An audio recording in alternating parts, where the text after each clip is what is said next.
On today's episode, you're going to hear Cheli and I discussing a good friend and someone we've both worked with quite a bit, Norman Parker. Ironically, this past week we lost Norman, and it's a huge loss to everybody who knew and loved him. So I just wanted to take a minute and sort of remember him a little bit.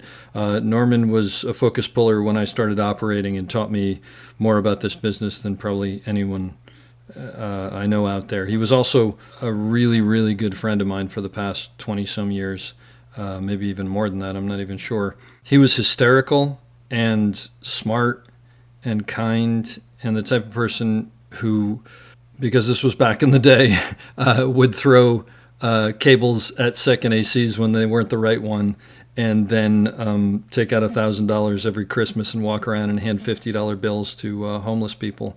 He'd give you the shirt off his back if you needed it, and he had this crazy way of both convincing you that he could speak a language that didn't exist, and also talking to you where he would drop words out, and it made it sound like he was speaking gibberish.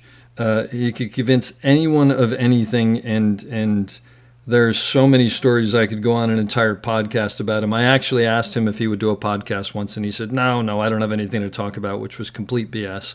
Norman would do things like calling up Panavision and convincing them that the Pope was coming to visit and that he was a cardinal with the Vatican, convincing a production manager that he needed 10 parking spaces because he drove a hook and ladder and his second AC drove the back of it. Just crazy, crazy stuff. He was just an exceptionally funny person. He gave money to more organizations that he believed in than anyone I know. He was a vegan foodie before veganism or even foodies were a thing, and just was an extraordinary human being, and the fact that he's gone is still sort of resonating, and was a huge loss to the film industry, even though he hadn't pulled focus in a long time. He's one of the best focus pullers out there, and also a huge loss of institutional knowledge, and being one of the smartest people I've ever met and well-read people I've ever met, a huge loss of just knowledge, and he would absolutely hate the fact that I'm putting him on the front of this podcast, and that makes me smile. I miss him dearly, and I appreciate you allowing me this moment to just share a little bit about his life with you, because to know him was to love him, and he is missed. On today's episode, we'll talk about starting out at UPS, making game day decisions, Bound, Joker 2, and of course, getting noticed while cleaning Ed McMahon's lapel. Just a little bit of business before we start. There may be a curse word here or there in this episode, so please listen responsibly. As always, our website, theop.io, is up and chock full of tips, tricks, and gooey operator goodness. Make sure to check out The Breakdown, where the best operators in the biz explain shots they have done, The Musings, where we discuss everything from quick tips to larger concepts of storytelling, the answers, the images, and so much more. I may or I may not take a break or two during this episode, but I promise that none of them will be longer than 22 seconds. Finally, if you are enjoying the podcast, please follow us, write a review, share us with your parents, and talk us up around the water cooler with your friends. So grab a beverage, sit back, and enjoy the op. Thanks for listening. Lock it up, nice and quiet, and let's roll. Rolling. Victor 30 Echo, take 2. Hey, Mark. Hey, Mark. And camera set. And action. Hello and welcome back to the Op Podcast, the podcast where we talk about operating and the art of visual storytelling. I'm Dave Comides, your host, and as I always say, I'm very excited today to have a great guest on the podcast. First, I see Cheli Clayton, who we've worked together a bunch over the years, but not nearly enough, unfortunately, for whatever reason. Hopefully, we'll work again more in the future. Some of the many credits that Cheli has: Joker, Folie, Deux, Legion, Extant, Jersey Boys. Those are all as a first AC, and the list goes on and on. As a second AC back in the day, Team America World Police, which I have to ask you about, Iron Jawed Angels, Daddy Daycare, The Lost World Jurassic Park, and as a loader, just because they're very cool, Bulworth, If These Walls Could Talk, and Bound, which is kind of one of my favorite movies that nobody has seen. Cheli, thanks for being on the podcast. My pleasure. Thanks for having me. It's good to see you. I haven't seen you in a while. Now that I'm not in California anymore. I know, I know. I hope your move went well. It did, but you got to get a job in Atlanta, well, I can't get a job in California right now, but so you got to get a Yeah. job in Atlanta so we can All work right, I'm together. available. Just everybody listening. So how'd you get here? What's your story? I have a funny story, as a lot of people do. I grew up in a household where we didn't watch movies or television. We weren't allowed, really. We were allowed 30 minutes of television a day after school, and that was usually like Gilligan's Island or something along those lines. Wow. But at night, I would like sneak and open the door, like there was a pocket door, and peek while my parents were watching, like Oh, The so your Love Boat parents or got to Fantasy watch. Island. Yeah, Yes, your but we parents got to weren't. watch TV, Yeah, but you but we didn't. weren't. Okay, But when they were gone, we would turn it on. But of then one course. person was always on the lookout. They're home. They're home. Turn off the TV. But my dad would come in and feel the back of the TV. It's warm.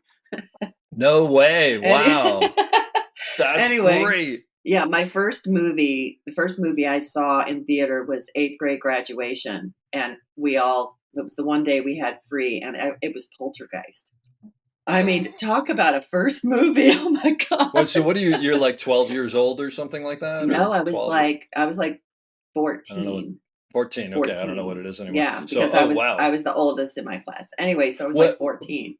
besides it being Poltergeist, was it like overwhelming to be in a theater with the big screen and all these people? I mean, like, Oh, I was just more concerned about the cute boy that I had a crush on that was sitting next to me, of course you were. Okay, you don't even remember the movie, do you? No. I just remember it being freaky, but like also being nervous, and all our friends, and I was so awkward. I was so awkward. That's awesome. Nice, nice. Anyway, so it was not something that I really knew existed, this business. And I definitely saw, like, Entertainment Tonight and things like that. And so it was like I would see people with cameras, but I didn't Yeah. really know what it was. Where'd you grow up? In Louisville, Kentucky. Oh, okay. So not And Hollywood. no, no, no. So, and I grew up, I went to high school. I went to the University of Louisville. I worked my way through from started working in junior year, working different jobs, and then just didn't like 9 to 5, didn't like 5 to 9, didn't like all the schedules were like, oh, I'd hate that schedule. I hate that schedule. I can't find that in Yeah. this schedule. I can't do this. So one of my many jobs, I had like on a dinner cruise ship on the weekend. I was working for United Parcel Service. That was my main job, working my way up that corporate ladder. And then on the side, because I'm a tall person, and people would say, "Oh, you should model. You should model." But I was very uncomfortable in front of a camera.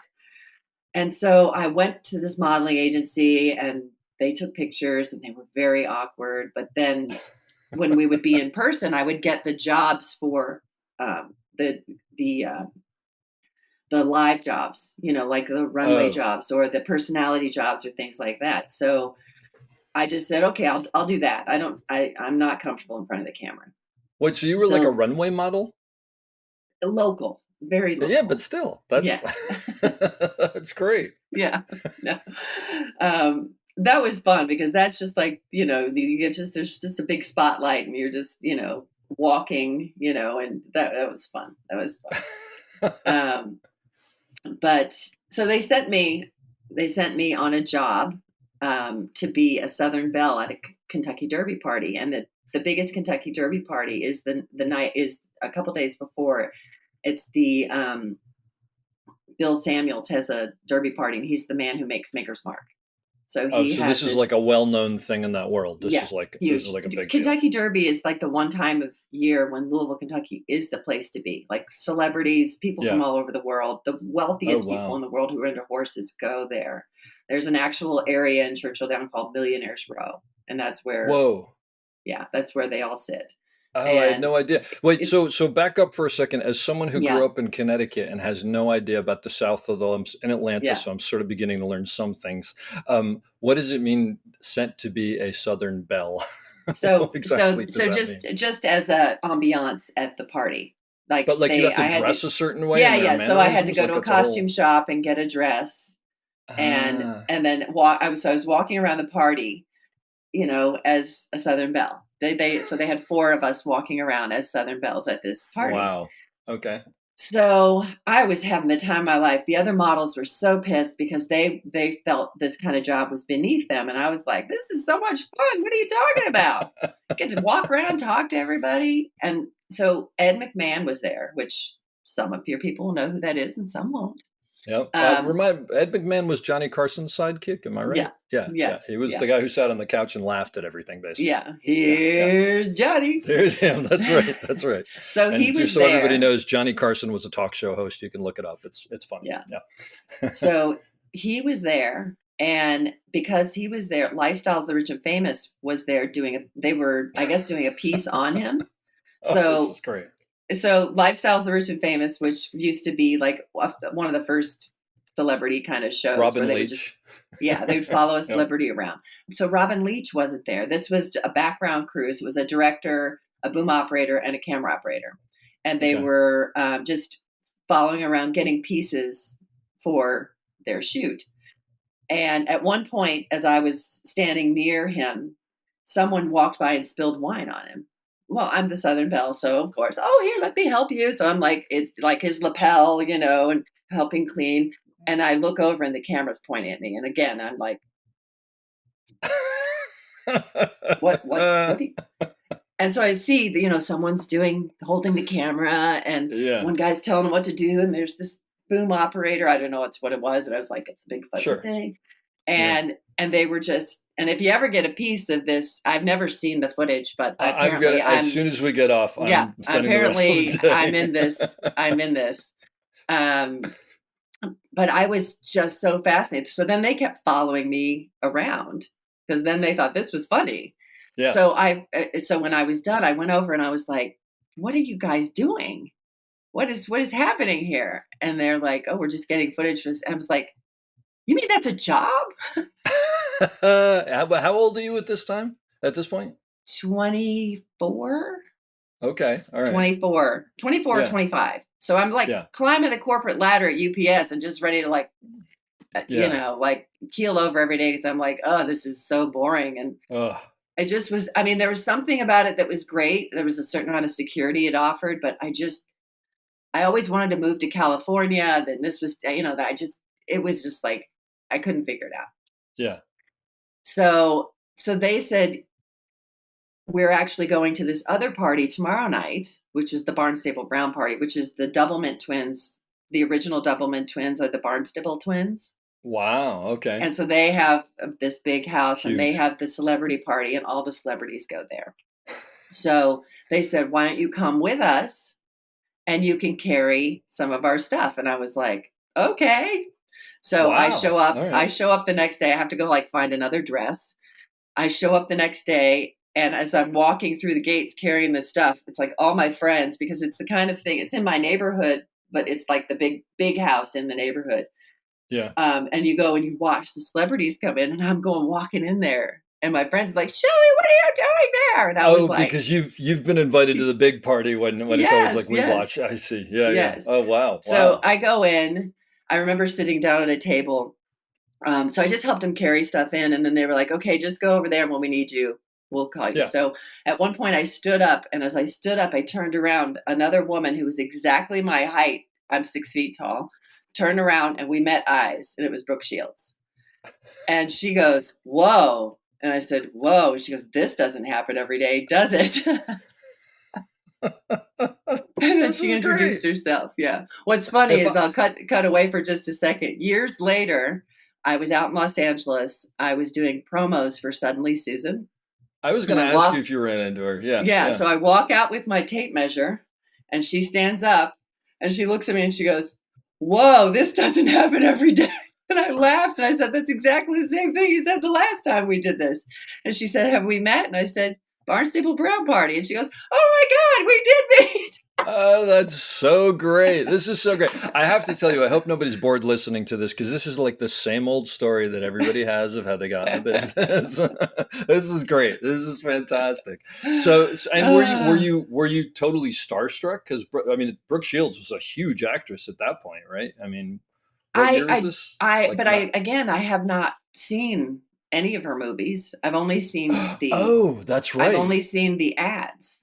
Oh, I've so only she's seen not her a as a big deal to model. you. I mean, yeah, I okay. mean, Oh, interesting. I was never really starstruck because I didn't grow up looking at them. And I actually think that that's one of the keys to success Yeah, is not being starstruck, because anybody on set feels if you're starstruck and then you get pushed away. But if you're not starstruck and you just treat people like regular human beings that they are, then they're much more comfortable with you.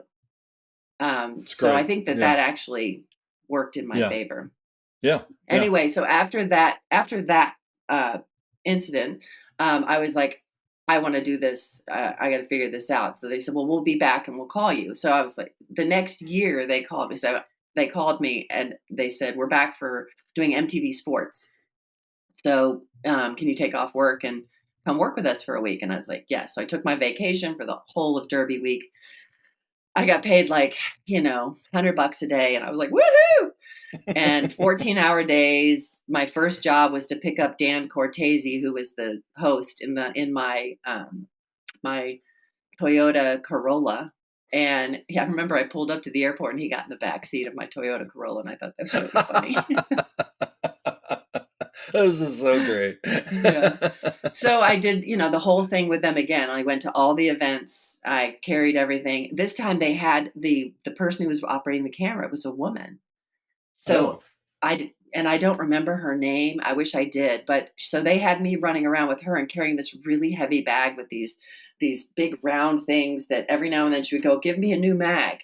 I didn't no idea what it was. And I would just hand her this and hand it back. And it was such a heavy bag. And I just ran around with her everywhere. Had no idea what I was wow. doing. I was just still, Yeah. I never even picked up a camera. I didn't know what any of it was. So I was like, this is it. I'm doing this. I'm doing this. Had no sleep the whole week. I didn't care. We were everywhere doing something different. It was exciting. I was like, this is what I'm doing. So I networked my way around town for the next 6 months, just doing whatever I could do. I still kept my full-time job at UPS and then just would take days off or do it on weekends or figure it out. And then a little movie of the week came through town it was called Saratoga Summer, but it's A Horse for Danny is the working title. Robert Urich and Lily Sobieski's first movie. And I got Huh. a call to go in and be a director's assistant. And so I went in, I interviewed, they said, okay. I said, well, I could probably do this during the day and my other job at night. And they were like, no. So I went in and I quit UPS. When you quit Wow. UPS, you can never work for them again.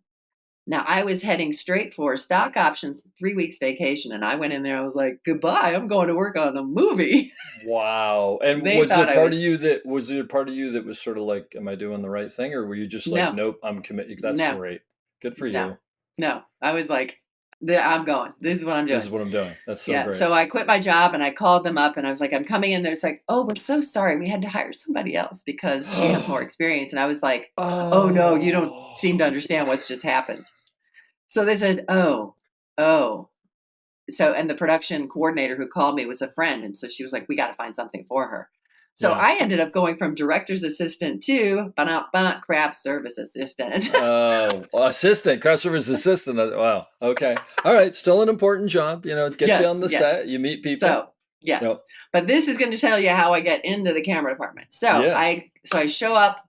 I'm eager to go. I'm ready. The craft service guy is like, he puts out one of those big pots of coffee, 3 or 4 bins filled with packaged snacks, goes back to the truck and opens his book.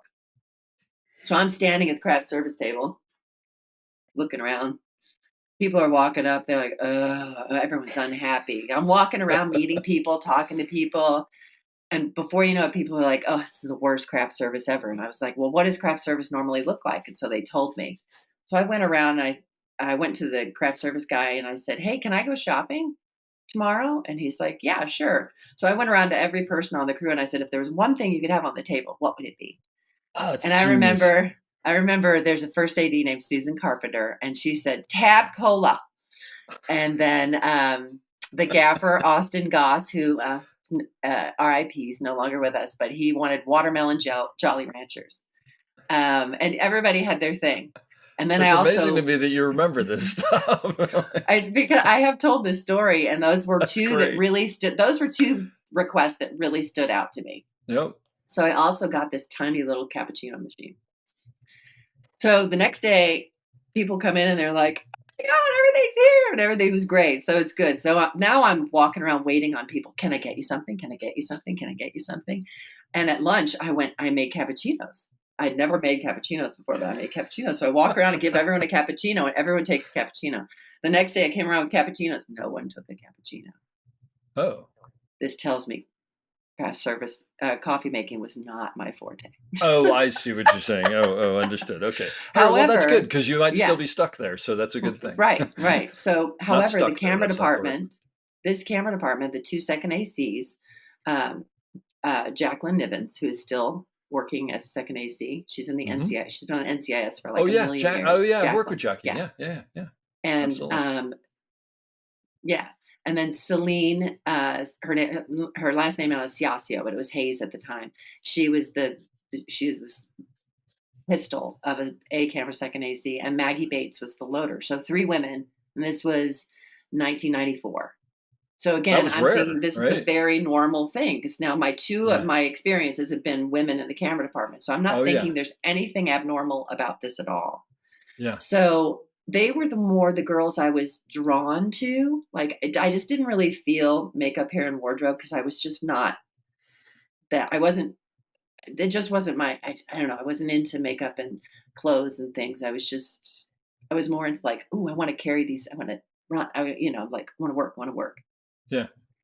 And then the AD department, I was like, there was something about that was attractive because I liked the organizing and the running of things, but it did seem a little like they were had to yell and be bossy and all of that, and that didn't draw me in as well. So one day I was standing with the camera girls, and they were like complaining because they were on a racetrack, and everybody was spread out everywhere, and they were just really. They had 5 cameras and 2 camera crews, and they were really Oof. they didn't have enough people. So I said, well, hey, I'm just standing around serving snacks. So, if you need help, let me know. So I just started hanging around wherever they were. One day we were in the middle of this racetrack in southern Indiana, and there's a pile of cases. And Celine yells at me, grab the 11-1 and take it over to that camera over there. And I was like, what's an 11-1? And she goes, Shelly, the cases are labeled. Figure it out. Last time I asked a question like that, I went over, I picked up the 11-1, I put it on my shoulder, and I ran across the field. Wow. So anyone who knows what an 11-1 is Yep. understands that's. So she just looked at the first AD and said, she's mine for the rest of the show. Yeah. And And by the that is way, how I got in the camera department. the point being, the 11-1 is not a small piece of equipment, and I'm assuming you had it in the case as well, right? Yeah.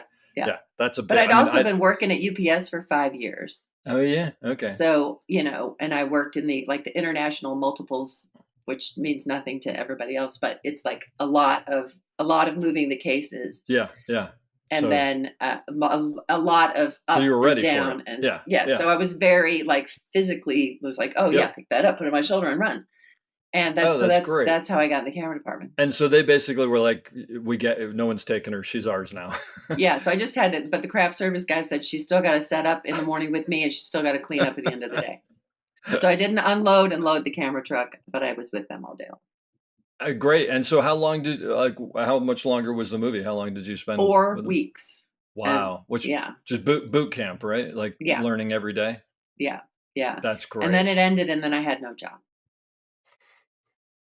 And I was like, oh, that's what this means. So luckily, I'd always been thrifty, in terms of keeping things together. I had bought a house the year before. Wow. Buying a house. Well, I mean, at that time, they're much cheaper in Louisville, but also anyway, I'd bought a starter house there.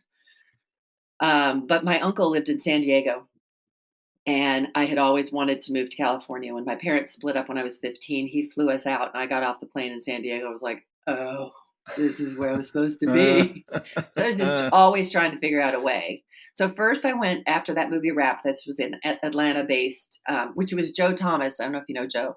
He was I the don't think first so. A camera first. He's retired now, but Okay. he's amazing. He was the A camera first. So I went down and I visited them. I learned how to load at Victor Duncan, what was used to be Victor Duncan down Yeah. there. And I spent 2 weeks there, and everyone I met said, "There's no work here. You got to go to LA." Yeah. So I flew to visit my uncle in San Diego, and while I was there, I called Susan Carpenter, the same one who I liked Tab Cola, which is probably why I remember it. And she said, "Shelley, I'm starting this movie called Virtuosity, and they're hiring a camera PA today. So why don't you get up here?" So I drove up there. I rented a car. I drove up there straight into Paramount Stage 4. I remember it like it was yesterday. And I met, the second was Nick Schuster. The first AC was Mike Weldon. And I didn't know Oh, who they okay. were at the time, but, and it was Gail Tattersall was the DP. So I met all three of Oh. them, and they were like, I said, "I want to be a camera PA.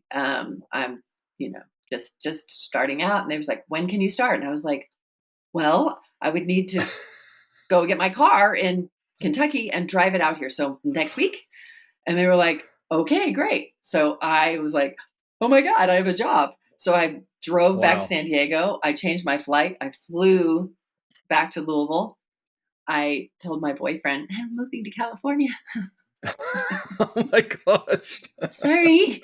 We'll figure it out, but I'm Yeah. going." See ya.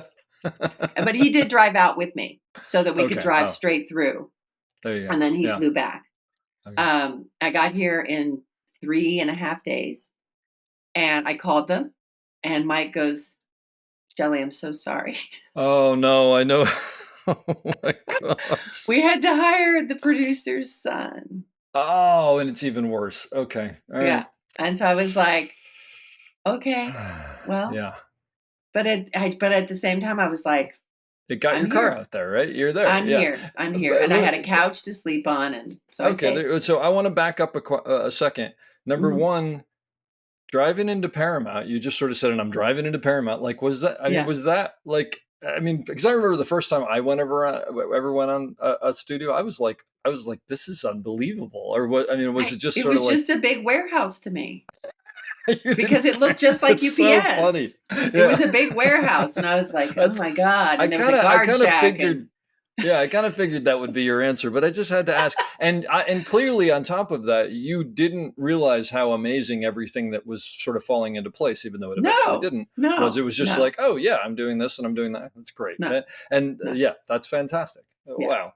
yeah, yeah. No, it So was just like, now you're in Hollywood. You don't really know many people, or one or yeah, two. You don't have a yeah. job. You're sleeping on a couch. Your Mhm, car's out here, and mhm, your relationship with your boyfriend is going very well. mm. Yeah, we did break up, Yeah.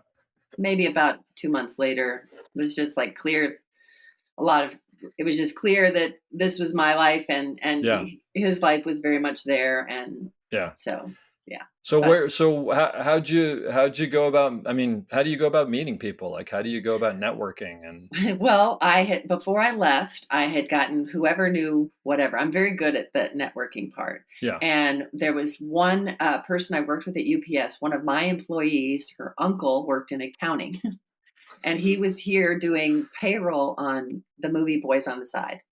Huh. So I called him. I was like, "Is there anything you can do? Anything I can do?" And he said, "Sure. Why don't you come over and type up files for me, payroll files?" And it was back when they did that. So I went over. This was Warner Brothers, and so now going into Warner Brothers was for 2 weeks, and I'm like typing up these files. But I went through everyone's files to see how much everybody made, so I could know.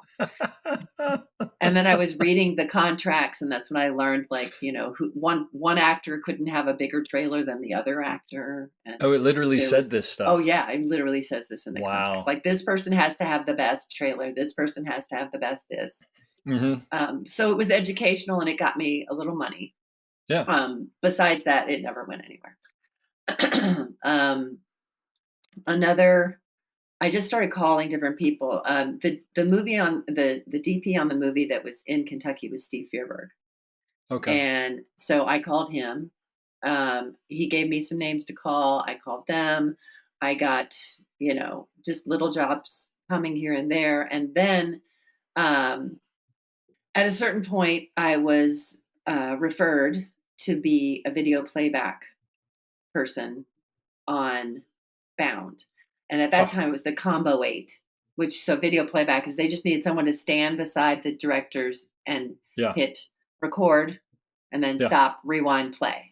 But this was like that big thing in a case where it was a monitor and on top there was like a little Yes. video cassette thing, right? Yes. So Yes. yeah, so literally, I mean, nothing against you, but like anybody could do this sort of. Yes, and it's that's not why at that time a video playback person was not a skilled position. It was just Yeah. someone, and just someone to help out with the camera department. They wanted a dedicated person to do that, and the DP Bill Pope, just I guess it was the first time he was working with the Wachowskis.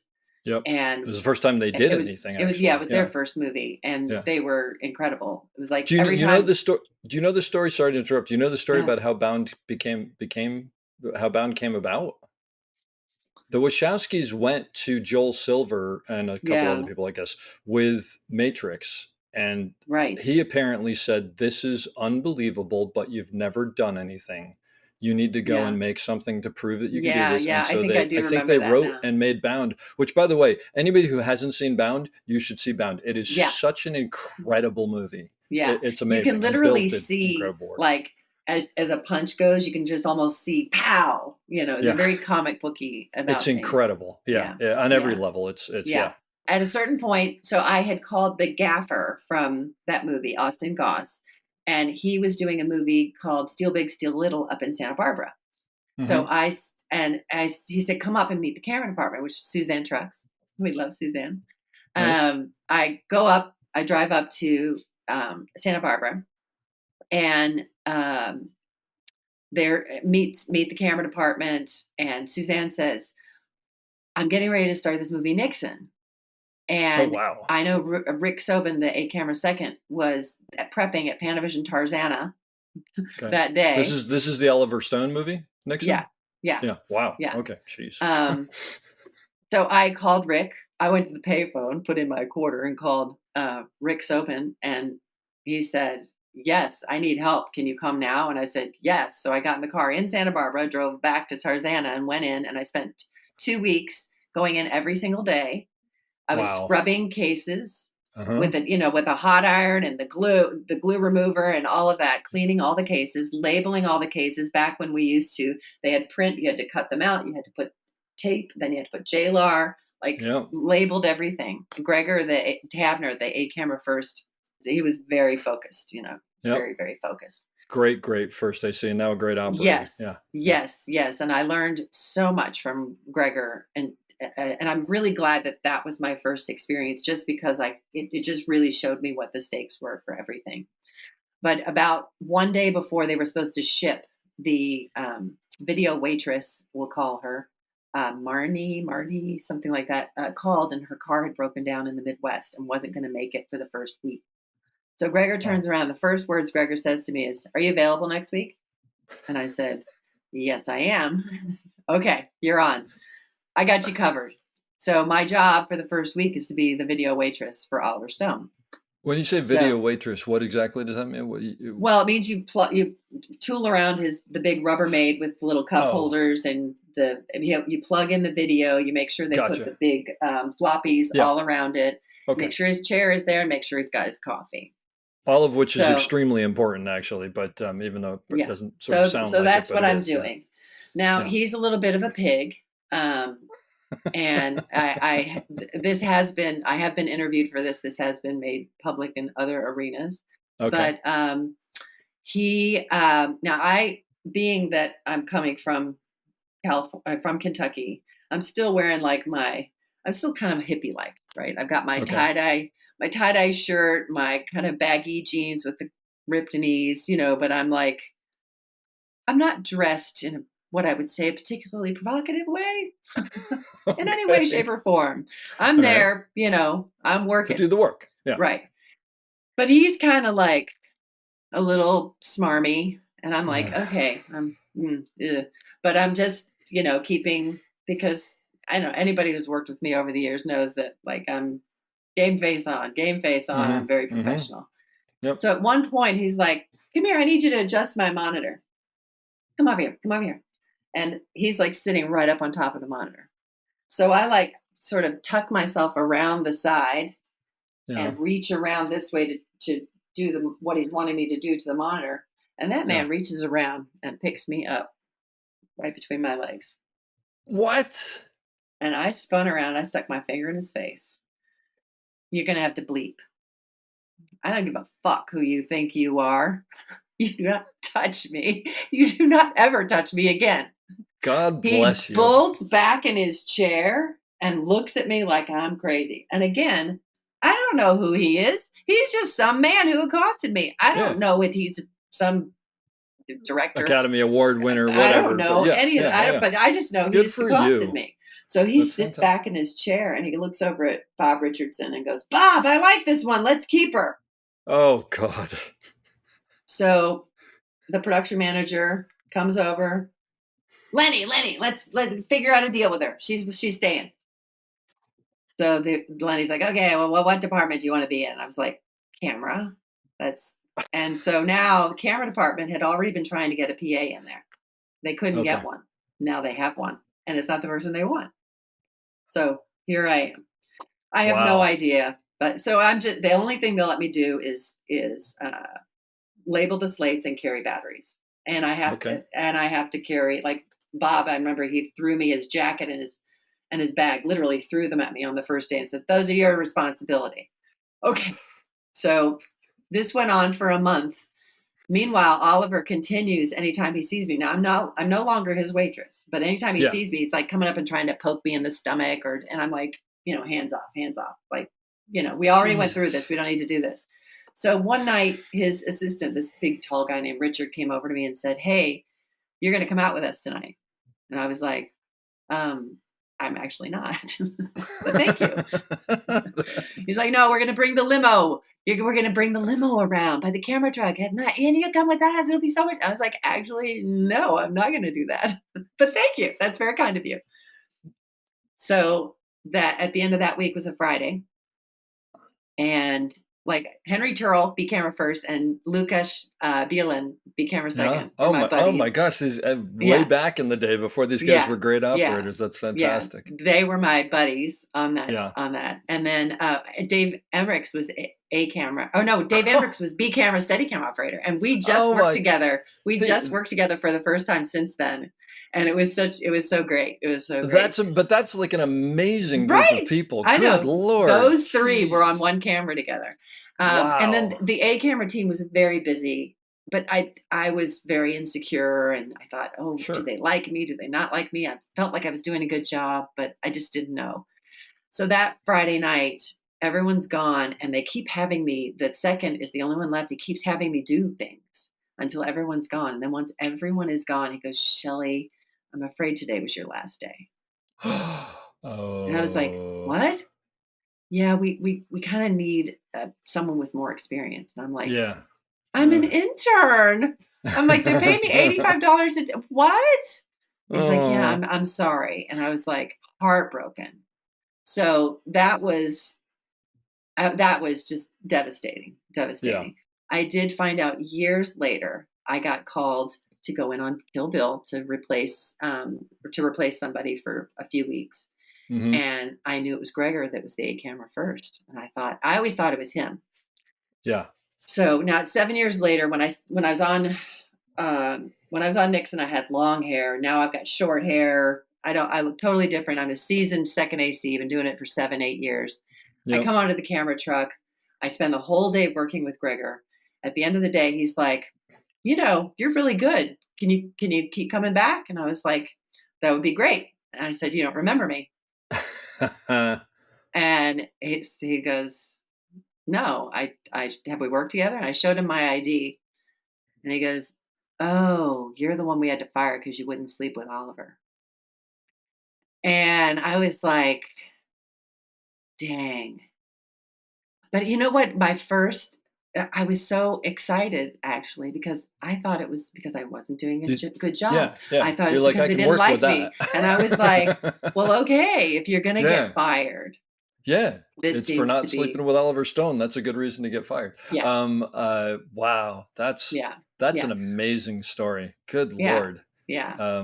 And the thing is, by the way, I'm sure they all felt horrible about it because I'm sure they weren't given any choice in it. Like, it's not like they could fight back against that kind of stuff with a person like that, I would imagine. Yeah. I Yeah. just, that's a terrible, oh, wow. Well, Yeah. that is part of this business. Hopefully, Yeah. maybe it's Yeah. less than it used to be, or at Yeah. least it's pushed Yeah. down more than it used to be. But Yeah. hey there, podcast listeners. Sorry for the interruption, but I just wanted to do a little PSA shout out here. While the story you just heard hopefully is not something that's common, there are things that happen in this industry and in life that sometimes require us to step in when we see things. And so I'd just like to give a shout out to an organization called Right to Be. The website is righttobe.org. This is an organization that teaches for free the art of bystander intervention, which is basically how to be a bystander, see something wrong, and step in and try to avert the problem in as simple a way as possible. I actually took the training through Local 600, where our then president, John Lindley, found out about it and offered it to all of 600, and it is now actually something that's being offered to all of IATSE and as part of their training. So bystander intervention training, I highly recommend it, and hopefully it's something you'll never have to use, but if something comes up, it's a good thing to have in your back pocket. Thanks so much. And now back to our program. Well, I think anything like that happens, you can either let it take you down, or you can either Yeah, or let it keep you going. But it was right after that I got offered that my name came up to go and do Bound. and fantastic. and Amazing. then and I was like, sure, I'll take it. And Bill Pope is also the DP, was also from Kentucky. So That's right. Oh, yeah, yeah. yeah, yeah, yeah. So So you he was probably like, "Oh, you're connected from over that. Kentucky, Yeah. yeah, come on in." So it was kismet. You know what Bill told me? I interviewed him, and he told me, and I didn't know this. He said that, like, I guess his father owned some land in Appalachia or something like that, but there's some reason they would go into Appalachia, like deep into Appalachia. And he said that he used to have to interpret for his father the way people were speaking. And I was like, Oh my really? And he goes, God, oh, I yeah, never it's a knew that. completely different language. Yeah, Like, it's a different language. And I yeah, mean, Bill's so smart. So he knows all yeah, the etymology yeah, and he was telling me about it. And then I said, can you say something? And he kind of like started to speak, and it was English, but I couldn't yeah, understand the words. yeah, He's an amazing guy. So like, but what a yeah, great person to learn from, by the way, to go, yeah, I mean, from a yeah, bad situation to a great situation. That's yeah. It was. fantastic. It was really good, and I got to learn how. I got to be the load. Ended up getting to be the loader because the second AC didn't have a loader, and so I said, Okay. "I know how to load." So So how did you learn? Where'd you learn how to load? I well, mean, did they? I'd gone to when I went to Atlanta. Dudley Okay. Vall, who I don't know if he's still around. He was a first AC. Yeah. He was the B camera first on the movie in Kentucky. He met me at the rental house, brought out all the mags, and taught me how to load every Oh, mag. and showed you. Oh, so that was before. Yeah, That was before the other movie. I got you. right, Okay, right. great. So So yeah. so I just went and I was like, I know how to load, and I had been watching Suzanne. I had taken. I mean, Suzanne was an incredible assistant. She was just so much fun. I really learned a lot from Suzanne too. Also, how to bring the funny. Bring the funny, because you're going to stand next to someone for 12, 14 hours a day. Bring some funny with you. People are going to like being around you. I mean, that was my biggest thing from Suzanne. Was like she was incredibly good at her job, but she was also really fun to be around. You know. So, but Uh, I remember looking at her darkroom, watching her a lot, and learning from her. So I was like, I know how to load. So he would let me load, but I just had to be there to press the oh, that's right, combo because you were 8. doing video playback. Yeah, yeah, yeah, yeah. So as long as I had to learn quickly about time management, but that ended up going well. And then I ended up working with Bill on and off throughout the years until most recently on Unfrosted. And Unfrosted, sure. yeah, He's um, I absolutely, I have such a special place in my heart for Bill, because me too. he's not an easy person to work with, No, no, but because he's demanding, but he's a yes, lovely person. And yeah, actually, I shouldn't say that. He's a great person to work with. He's yeah, just very demanding, and he wants what he yeah, wants, and that actually makes it fun. I mean, yeah, it's yeah. well, fun may not I be the always word, but call him my camera dad. He's my I can camera totally dad see that. because he He was you, like, the first person that was like, okay, come on. he's great. And he sees a movie in the theater every single week. Oh yeah, yeah. Every week he goes to a movie, and I said to him, "Really?" And he said, "Look, I love movies, and I don't want to Hmm. forget why. I don't want to watch them on." And he said, "And the other thing is, if we want movies to be in movie theaters, we should be going to movie theaters." And I was like, That's "You know right. what?" So That's actually, we were right. in Chicago, and I took him to the Music Box Theater, and we saw a brand new print of The Searchers in 70 millimeter. And it was Oh, so much fun because he knows so much history about, he's a complete cinephile. But yeah. I want to just step back for a second and just Hmm. make a point of something that you said, because I think it's so important for people who are starting out in this business, or are already in this business, whatever, in their journey, I guess is the right word, is, that story about Oliver Stone and getting fired Yeah. and whatever, you sort of said something. I mean, you made a point of it, but I think it's worth bringing back out, is you can let, like, hopefully that's never going to happen to other people, but Yeah. bad things happen to people. And, Yeah. it can be a really crappy industry where you get Yeah. beat down. I mean, we've Yeah. all been there on some level. Yeah. And I think that's the thing, is you can decide if it's going to take you down, or if you're going to learn from it, or Yeah. grab something from it, or not let it get to you and move on. Yeah. And I think that's Yeah. that's like real power right there, is deciding, I'm gonna rise above this. Yeah. So Yeah. And yeah, that's the difference between making it and not making it is, am I going to let this get me down? I mean, I've seen that's it both exactly right. ways. I've seen it both ways. I've seen it where, oh, well, this didn't happen, so that's it. And I can't do this anymore. I can't do this is Yeah, not. yeah, And that's just, I mean, that's a mindset. That's a yeah, mindset. You're going to push through it or you're not. And absolutely. there's been we've all had our moments of getting fired, and Yep. I have, that's not the only time I was fired. Another two other times in my career, and both times were really hard in their different ways. Sure. One was because someone really high profile became available, and the A camera first really wanted to work with that person because he wanted to work with that person's DP, and Oh, so lovely. fabricated some they fabricated a way to get me out, and they did it. And Yeah. I was too green of a first AC to know how to protect myself, Oh, and so they you were took like a first advantage of AC that. on B camera or something like that, or C It camera or was something? it was a it was a first AC I worked with for a really long time, and who was like giving me the opportunity I after I gotcha. had Yeah. just filled in on another job for him. Yeah. But you know, But it's just another it's this business can be cutthroat as well. oh yeah, but let me ask you a question. That happens to you. You get the rug pulled out underneath you. I Hmm. mean, what? How do you get past it? How do you not let it Ah, take you down? I guess is the right word. Or is, I mean, you just say next, yeah. next, Yep. next. It's I something th- I you know, learned early on in a whole different business that I used to do with my dad. It was this network marketing business, um, and what they said is every no is one step closer to the yes. nice. And so it was like, okay, this didn't work. Okay, it's time Yeah. to move on. Like, you just got to Yeah. keep going, because it's not an option to not keep going.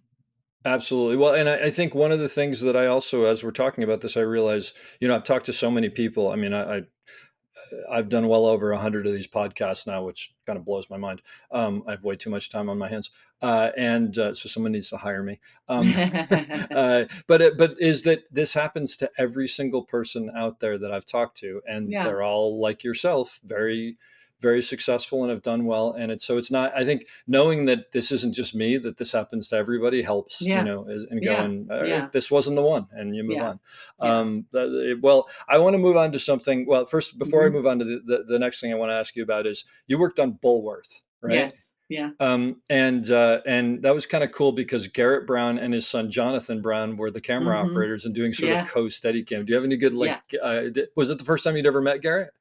yeah, yeah. And it was his Is it? last movie. Yeah, was it actually? Like, did he know it at the Well, time? Like, was he it did, stated because as? Okay. he had the funny story is that he said, he did not want to say no to Yeah. Vittorio Yeah. Storaro, Yeah. but it was like, oh, I want to be done. And so he gave them like a crazy rate, and they still gave it to him. Thinking they So won't he do had, it. Yeah. yeah, and Yeah. so they gave it to him. So he had to do Oh, it. it's the worst when they actually come back and say yes. But Yeah, it's such yeah. an amazing. What was working with Vittorio Storaro like? I don't know a lot of people who have worked with him other than Garrett. I think I was so young and naive at that time that I was just, Yeah. I didn't know I had heard about him, Oh, I keep forgetting that. Like he's like another Yeah, guy. I had Yeah, heard yeah, about him, and I just knew, like, when he he said, "What is your name?" And I said, "Shelley." And he's like, "What is Shelley?" And I said, "What's short for Michelle?" And he goes, "Oh, Michelle, this is the name. I call you yeah. Michelle." So he would Nice. not call me, and he would not call me Shelley. He would only call me Michelle. That's great. But yeah, it was. I remember. Oh God, I remember there was this one scene. It was two. It was the dancing scene in the bar. It was this little dive bar on Hollywood Boulevard, Uh-huh. and we were the airy threes with the long throat mags. Yep, It yep, was, sure. yeah. So those are bitch to load, They're a pain in the ass and to load. Yep. they didn't stop cutting. So the two steady cams would be going, and then when one would run out of film, it would go out and the other one would come in, and so it Oh, just didn't stop. jeez. So So you're I just was in the like, bag constantly. well, Oh, we had the a dark truck, but one. I was Yeah. running. My Oh. hands were flying.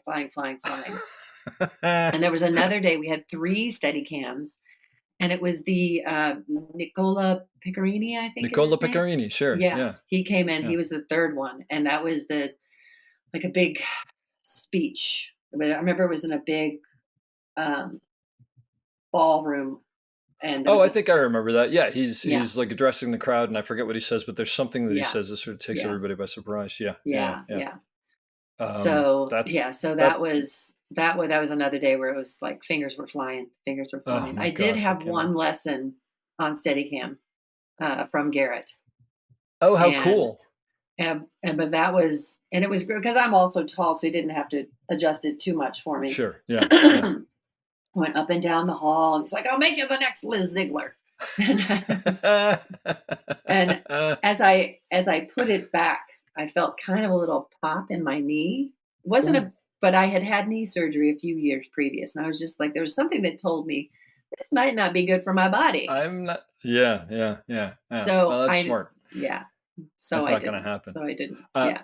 the next thing I want to ask you about is Daddy Daycare, because you Ugh, worked with my very good friend Norman Parker and Stephen Norman Poster. And Parker. so Yeah, it's I so know for a funny. fact that you have amazing stories, because Norman is one of the funniest, most incredible people in this business. Norman Let is me ask so you this much first fun. question for anybody who knows Norman. Ever seen him without a baseball hat or his Never, glasses? never. We have this joke that Norman has a baseball hat that has the hair connected to it that's Yep. connected to the glasses, and every day he puts it Yeah. on. Yeah.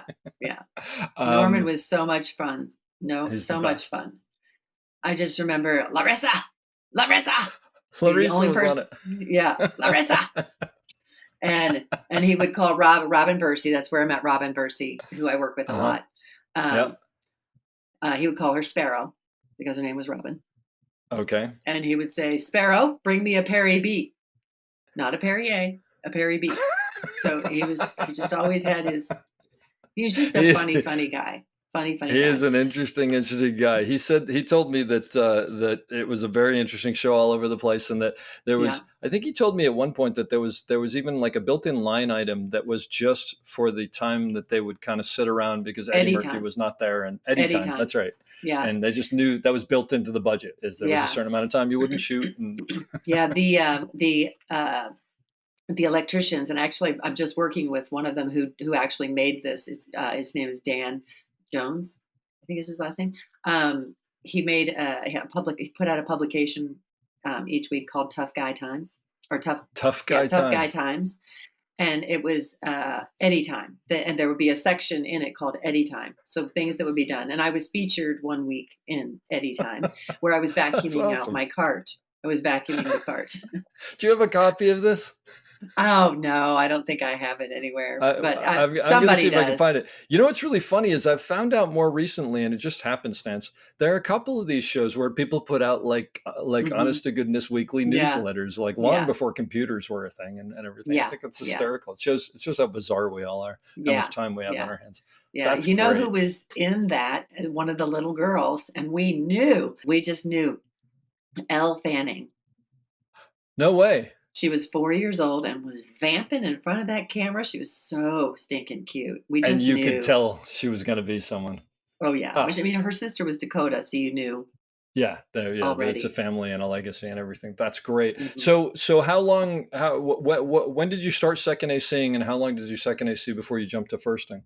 So I would say I kinda always thought first AC was the job because I always Uh-huh. thought camera operating and DP, like, you needed to go to school for that. And I didn't, and I also didn't had never picked up a camera before, so framing and lighting and all of that just never seemed like something that I would, I just thought people had to go to school for that. Yeah, yeah. So, first AC job, that one I could see doing. So, within the first year that I was here, I got a call from the same family that referred me for Bound. It was a sound mixer and production coordinator team Oh, wow. couple. Yeah. She was doing a short. Her name was Livia Perez Barrero. Flip Barrero's wife. Flip was the Oh, one. Flip. I know Flip. Yeah. They live in And we Portugal now, call, I think, right? yeah, yeah. I Yeah, always call him Felipe, but sure. Felipe Yeah. is very good friends with my husband, but they've known each other from New York. And Oh, I so, think I knew this actually. I think we talked about this. Yeah, yeah, yeah. yeah. He So it did he came, did the last season of Ozark, so I met him there. yes, yes. So Yeah. my husband, Yanni, uh, said to Felipe, Shelly's available. You should hire her. You should have her refer her for Bound. And that's how that happened. Nice. Yeah. Would I do it as a first AC for free? And I was like, I've never done it before. And she's like, that's exactly what we need because we don't have any money. So can There you you come do go. it? And it It was costs the 5 right amount. different cameras with different film stocks. It was something different each thing. Oh, And I was wow. like, oh. And so at the time I was seconding for first AC, Bonnie Blake, Oh, Bonnie Blake, who's who's also about to get from, who's about yes, to get the yes. Lifetime Achievement Award, I which is know I'm she's going to well sit at her deserved. table. I'm so Oh, excited. that's great. She and I are from the same town. Uh, we went to the same elementary, middle, and high school. Grew up a few streets apart, and we met here. Wow. Yeah, Amazing. yeah. Yeah, So she's she's my kids fantastic. think Oh, my kids think she's their auntie. oh, Um, that's so sweet. yeah. So she was anyway. I was seconding for her. It's a first AZ, but she was really wanting to operate, and she was kind of starting to put it out there that she wanted to operate. So I asked Livia, I said, do you have an operator on the job? And she said, no, we can't afford one. I said, what if we can bring someone for free? So I said to Bonnie, you want to come and be the operator? So when I have questions, you can Yeah, tell me what right? to do. So she's like, yeah, Smart. that'll be fun. So like, I'd be like, what should I do here? She goes, okay, run the tape measure out and put a mark here and da da da. And Oh, okay, now that's I'm going to do my great. job. So we did this whole thing. It was really fun, really fun. So But great. that was a year in. And then Yeah. once I started working, I loaded for several movies, and then but it turned into like day playing a seconding, and Yeah. that sort of happening. And then I met John Scott, and he started hiring me as his second. Like Uh-huh. he liked to Okay. have one person. His second, Rob, had moved to San Diego, so he started hiring Yep. me. Yeah. And they would bring out a second camera frequently, but Chris, the DP, would jump over and operate it, so they just have me pull focus on it. So I Is this started, Chris Baffa? yeah, yeah. Yeah. Okay. Yeah. So yeah, so I spent about 7 years working with them, Yeah. and Yeah. they Oh, would, yeah, sure. yeah, Got and that. Yeah. I would pull focus. I started pulling focus very early on, and Gotcha. then John and I did just a couple television shows together early on, and Uh-huh. he was at the time he had very young children, Yeah. and so he would get to work late and leave at wrap because, and at the time I remember being a little bitter about it, but Yeah. as time went on and I had my own kids, I realized that Oh, I I get needed it. somebody like me too that could just step Yep. in and build everything and do all the rehearsals, and then he would just walk in and he would see the marks all laid and he would just go. Yep. Yep. And I realized it was very valuable, all of that. Sure. Even though I was frustrated that they wouldn't move me up in the end, and it didn't end well because I was so frustrated by that. But I Yeah. learned. I by the time I officially moved up, I was almost, I would say, 9 years as a second before I officially stopped seconding. Oh, okay. And but I had spent 7 years pulling focus on B camera. Yeah, yeah. or You've been sort of practicing moving yeah. up all So that by time. the time But I actually went out, I was very comfortable. I wasn't afraid. sure. And you said something interesting. You said before I officially stopped seconding. Mhm. Was there a moment where you said I have to basically like sort of like burn the ships and go, I'm no longer seconding. I'm Yes. not doing it. Yes. Like you have to Yes. like, Yes. make the So claim. yes. So I was working with I'd left Chris and John. I was working with Greg Lunsell and Bill Pope. We reconnected on with Team America. I got Hmm. called in to replace the second was moving. Their second was moving up, so I got called in to remove him. Sean Moe. Sean Moe moved up. I got called in to Great show, replace Mo. him, and Sean did Yep. was the first of the B camera first, I think, for the rest of it, and I was Okay. the second for the rest of it. Gotcha. So reconnected with Bill and Greg was there. And so was working with them doing commercials after Team America was over. And Greg had another DP he needed to go do a few jobs with. So I just figured, oh, well, I'll just do that. Well, then I get a call from Bill one day. He says, Shelly, I need a first AC for these next 2, 3 jobs. And I was like, okay. So I remember pulling over and getting out my Rolodex, my phone book, and going, okay, I'm getting some names. He goes, Shelly, I'm Okay. calling you. That's so great. And I was like, oh, because Chris and John wouldn't move me up, and I'd been doing it for them for 7 years. I'd been working with Yeah. Bill for 6 Yeah. months, and he's ready So to go. No, you're you're the first AC. That's Oh, because Bill Pope is a smart guy and he sees things in people. That's great. I yeah. love that. So Oh, so that's I did fantastic. so I did the jobs with him, but then Greg came back. Yep. And then Greg and we did one more job together. And Greg, literally at the end of the job, he literally does this thing with his foot kicking. He goes, kicking you to the curb. You're a first AC now. Bye. Good. Look, also, if you're doing a bunch of jobs with Bill Pope as a first AC and you're pulling it Yeah. off, you can do the work. He Yeah. doesn't suffer So fools. so I Yeah. had to do it, but I also didn't have anybody yet. So then I I remember I was also working with Gregor Tavner and Bob Richardson doing commercials at that time. I did another job with them, and the same thing where there was times where Gregor would leave for Yeah. periods, and I would just jump in Sure. um, but then Gregor moved to New York, and it was like that wasn't happening anymore. And then out of the blue, I get a call from Jay Levy to go do something with Stephen Poster. Ah, And this goes back to the daddy daycare thing. So yeah. I go in and I do one. We did a pilot together, and Jay and I just got on so well. I really liked Jay, but I Oh, that's told him I was great. really, really ready to move up to be a first AC. So that's when they were starting this next movie called Southland Tales.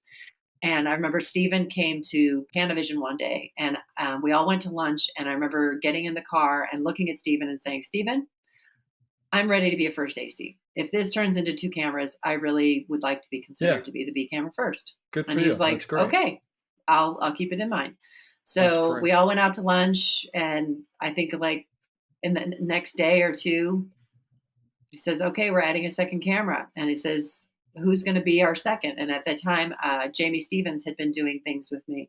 So I said, you should hire Jamie Stevens. So they said, okay. And I literally handed the tape roll, the reins, I was like, done. And never was like, no, never again. And I did that That's first cool. movie, and it went Uh-huh. very well. And then the next movie that came to me was a John Bailey movie. And the only Oh, reason it wow. came to me is because it was this movie he ended up taking his name off of because Oh, so I won't even say the name of it. yeah. Okay. But he took his name off of it because there were so many things he didn't like about it. Yeah. And Oh, wow. they were not paying tech rate, and it was anamorphic.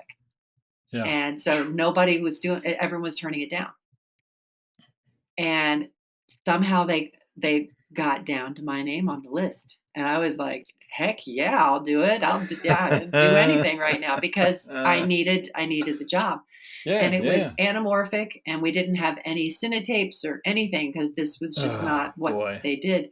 And I was with Steadicam, and it went really well. And so on Wow. that movie, John had another movie coming up in 3 months. So they said, "Do you want to do this with us?" And I said, "Yes."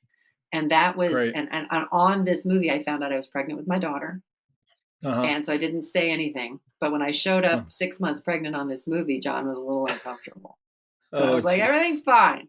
So I worked I all could the do the way job. through. Yeah, I worked all the Yeah. way through. So by the time my daughter was born, it was a solid year, 3 movies under my belt as a first AC. You'd done the work. Yeah. Yeah. Yeah, and Like, so so then you were when feeling it. after I had my daughter, I realized I didn't wanna do anything long term for a while, but I Uh-huh. still needed to be able to pay the bills.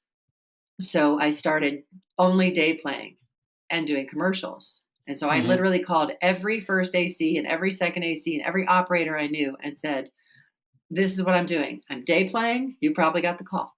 I'm day playing. Oh, I don't want your job. I don't want your B camera full time job. I want your extra C camera job. I want your Yep. whatever extra you have. If you need to take a day off, I'm your person. I want Yep. to be able to go to my kids' doctor's appointments. I want to be able to do all of that stuff. So I can't have anything full term. And I found myself swirling around this town everywhere. But Yeah. when I Yeah. needed a day off, I could just say I'm not available. I didn't have I'm to not worry about. available. That's so great. And so I did So that for great. like 8 years. And Yeah. in the course Yeah. of that, I got to do Jersey Boys because Clint Eastwood only does single camera all the Uh-huh. time. But Jersey Okay. Boys was a musical. Yeah. And so they needed a second camera. He wanted the same people all the time, but they only wanted it like 3 days a week. So I was Yeah. So like, it's perfect. Oh, sign that's up me great. up. See? So I did that. So it was like things that by I feel like by kind of sticking to like what I wanted, the plan Yep. that I wanted, Yeah. it sort of I came. also bet that there, because it's funny, because now that I think about it, I'm like, oh yeah, that's most of our career together, is like you would come into something and then you go away and then you'd come back and I'd see you here and there. Yeah. I'm sure there are a lot of people who actually, when they needed to call someone, were like, you know what, I appreciate the fact that Shelley is doing what she's doing, and I want to make sure that she's kept busy. I bet that worked in your favor on some level, because I Yeah, think I there are a think lot of people who have families who go, I think that's great, and I want to support that. So, yeah. There was um, one job I did with Mary Funston where she and I shared the V camera job. oh And wow, they let us we had to pitch it. We had to pitch it because she and I were both they were calling both of us for a B yep, camera, yep, but they weren't it was almost like we were in competition. hmm And so I was like, "Why don't we just share this let me job?" just share. That's Because great, we both and she had just had a baby, I was had my second, and so yep. they said we pitched it, and they said, "Okay, you guys figure it out as long as one of you's here."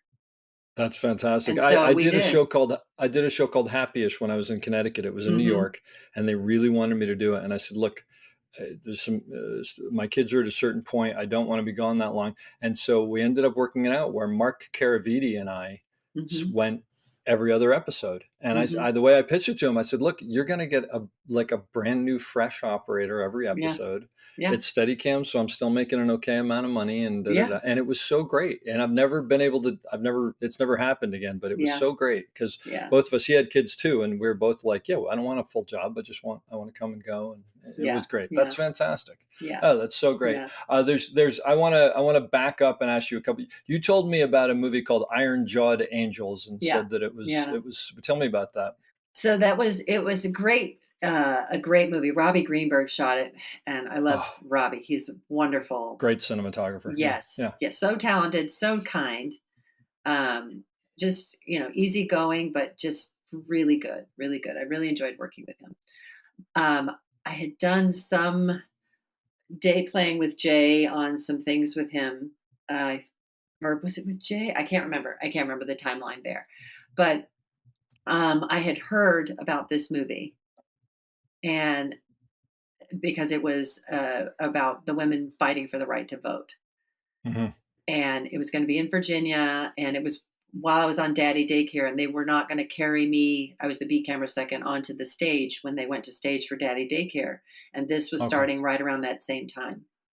So I can't even remember now what I sent a message to Robbie. I sent a message to the production. I sent a message. I just put every feeler out that I could because I wanted to work on that movie. Just And because of what the story was, you're yeah, saying, or yeah, because, yeah, okay, yeah, gotcha. yeah. I Yeah, was just like, I want to work on that. I want to work on yeah. that. And because I had worked on, I think I told you I worked on If These Walls Could Talk years ago, and it was a movie about abortion and how when you're working on something that really matters, um, it just it heightens the experience so much more. Yeah. It just makes it feel that much more, not just a job. You're more involved in it. You feel like just more a part of something. And Hmm. this seemed and felt really important. So literally, I don't even know how she got my name. The Kathina was her name. The B camera first called me and said, "Hey, I've lost my second. We're starting shooting on Monday. Can you fly out tomorrow?" And this was like a Thursday. And I remember like sending all my gear the next day, literally within 24 hours, getting on a plane and then going to Virginia for 10 weeks. And, being on the streets when all these women are marching, and, Mm, just it was just an incredibly moving experience. And I that's have great. I have video. I remember I got my first digital camera on that job, and so I've got very old pixelated pictures and video on the old pixelated that looks very. It feels old time. It feels like Yeah. from that time. Oh, that's cool. That's great. Yeah, yeah. It was That's beautiful. It That's really was cool. And I think you're right, because if you work on something which doesn't happen that often, unfortunately, that yeah, you actually are sort of like, no, this is an important story. I think you just want to do yeah, your job that much better, right? yeah, Like you want to do. yeah, yeah, Um, and yeah. then because you mentioned it on a totally different level, Team America World Police. That was a lot of fun. That was just fun every How single could it not day. be? I Oh mean, my I god. interviewed Henry Klein, and he said it was just like it Yeah, was insanity, because he said there was yeah, one day where there were like 5 techno cranes on one yeah, stage, and yeah, yeah, just it yeah, sounds wild. yeah. But Because there were so many different sets, because there were yeah. different sizes. There was Mhm. miniatures, there was big, and you had different countries, and like it would be just like one area of the set, which would look like, just a huge dining room table, but like Yeah, multiply a dining room table times about, 10. And with then a you've bunch of got people like underneath, and then right? you've got like the pyramids, in Uh-huh. Egypt, or Yep. on that table. I remember I had one of those twist phones at the time, and I said it was my first selfies where I twisted it around and it looked like I was in Egypt. I thought it was very funny. There you But go. uh, Trey, Trey and Matt, the Yeah, two, yeah, Trey would sit at the microphone at Video Village while yeah. whatever's going on, and he would say the dialogue, and It it was was off not at script. all what Yeah, we ended yeah. up with. And, this is I what I was gonna ask, are you just screaming with laughter the Oh entire yeah, time? oh yeah, yeah, laughing. And what was funny is, and from a focus puller perspective, I was a second AC on that, but from the Yeah. focus puller perspective, Greg Lunsell used to get the biggest kick out of telling people when we'd have day players coming in, "Oh, don't worry, the longest lens is the 50." But when you're on miniatures, It's meaningless. and he would just sit back and cackle and watch the first AC sweat as they were like, That's what Henry said. There were people who would come in and be like, "I can't do this," because one of the things that he was yeah, saying, he pointed out, was like, eh, with a person, there's a tell to when they're gonna lean forward or something like yeah, that, and with a puppet, there's not. It just no, happens. yeah. Well, and then the dolly track, like this is the first time I saw sliders on the floor used as dolly track. That was our dolly track. Oh, And then oh, we were interesting. either on the O'Connor or the O'Connor 100, depending on Because what you had to size get the down so actors low. were. Yeah. Yeah. Oh. And then the dolly in was just, pushing in. So Yeah. a close up on a 50, you're in minimum focus the whole time. They were close focus lenses. So it was Oh my god. really, really hard for them. And It sounds like it. yes. And so, I did not feel that. But yeah, Um, yeah. You're but happy you weren't a focus yeah, puller on yeah. that. Yeah. But, Yeah. Greg Lunsell was also someone I learned a lot from, even though he Yeah. was also really hard to work for a lot of people. Mhm. I learned a lot from him because he was also very, regimented. And I remember the one thing I would say I learned from Greg, 2 things actually. One was, if I remember him saying to one of the assistants who brought a flashlight, and they said, "Hey, can you bring me a battery?" And he looked at him and says, "If you don't have the tools, don't take the call." And then the other thing was, they had some scratched mags, some scratched Ooh. film, and this was right when I came in, and was switching over, and I can't remember. I don't know what the circumstances were, but something had scratched, And so there was at one point where someone needed to climb the ladder and reload the camera. And so I was like, oh, I can do that. And he goes, no, I'm going to do that. And he was like, I don't care that you can. It's my responsibility. And I'm the one who shoulders this. I I'm gotcha. the The one buck with the big stops here, shoulders. sort of. So Yeah, I'm going to yeah. load this one. And I was like, okay, You're saying because of the ladder or because of the scratches? You're saying because I of the don't want there to be a scratches. scratch and then No, people because say of the it's your yeah scratches. And yeah because yeah. the scratching had been happening, he was going to make sure he was the one that If I was do loading it it. and there's a problem, at least it's me and Yeah, it's he's not you. like, Yeah, these are no, it's on my shoulders. And so that's respect. That's yeah, and yeah I appreciated that because it's not because he didn't think I could do it. Because that's why I was like, yeah oh, you don't think I can do it? And he's like, I know yeah you can do it. My yeah shoulders. And so hmm, that I thought that was a very big lesson yeah. from Oh, him. that's great. Yeah, yeah, Jumping forward to modern times, I want to ask you about Joker Folie Deux because it yeah. seems Ugh. like probably a really boring, straightforward, like just cookie cutter show, right? Oh my God. Yeah. Yeah. No, I that mean, the one. things that I've heard from talking to you and other people was like no rehearsals, everything was off the Yeah. cuff, just Yeah. finding it as you go. I Yeah. mean, which seems Yeah. like both a dream and a nightmare on many levels. But It- what was yeah. that Yeah. like? No, it was. First of all, the dream of it was, just getting to work with like across the board a top notch crew. Like every Yeah, person on the crew was top notch. yeah, Like just so professional, so good, so friendly. Larry is incredibly passionate.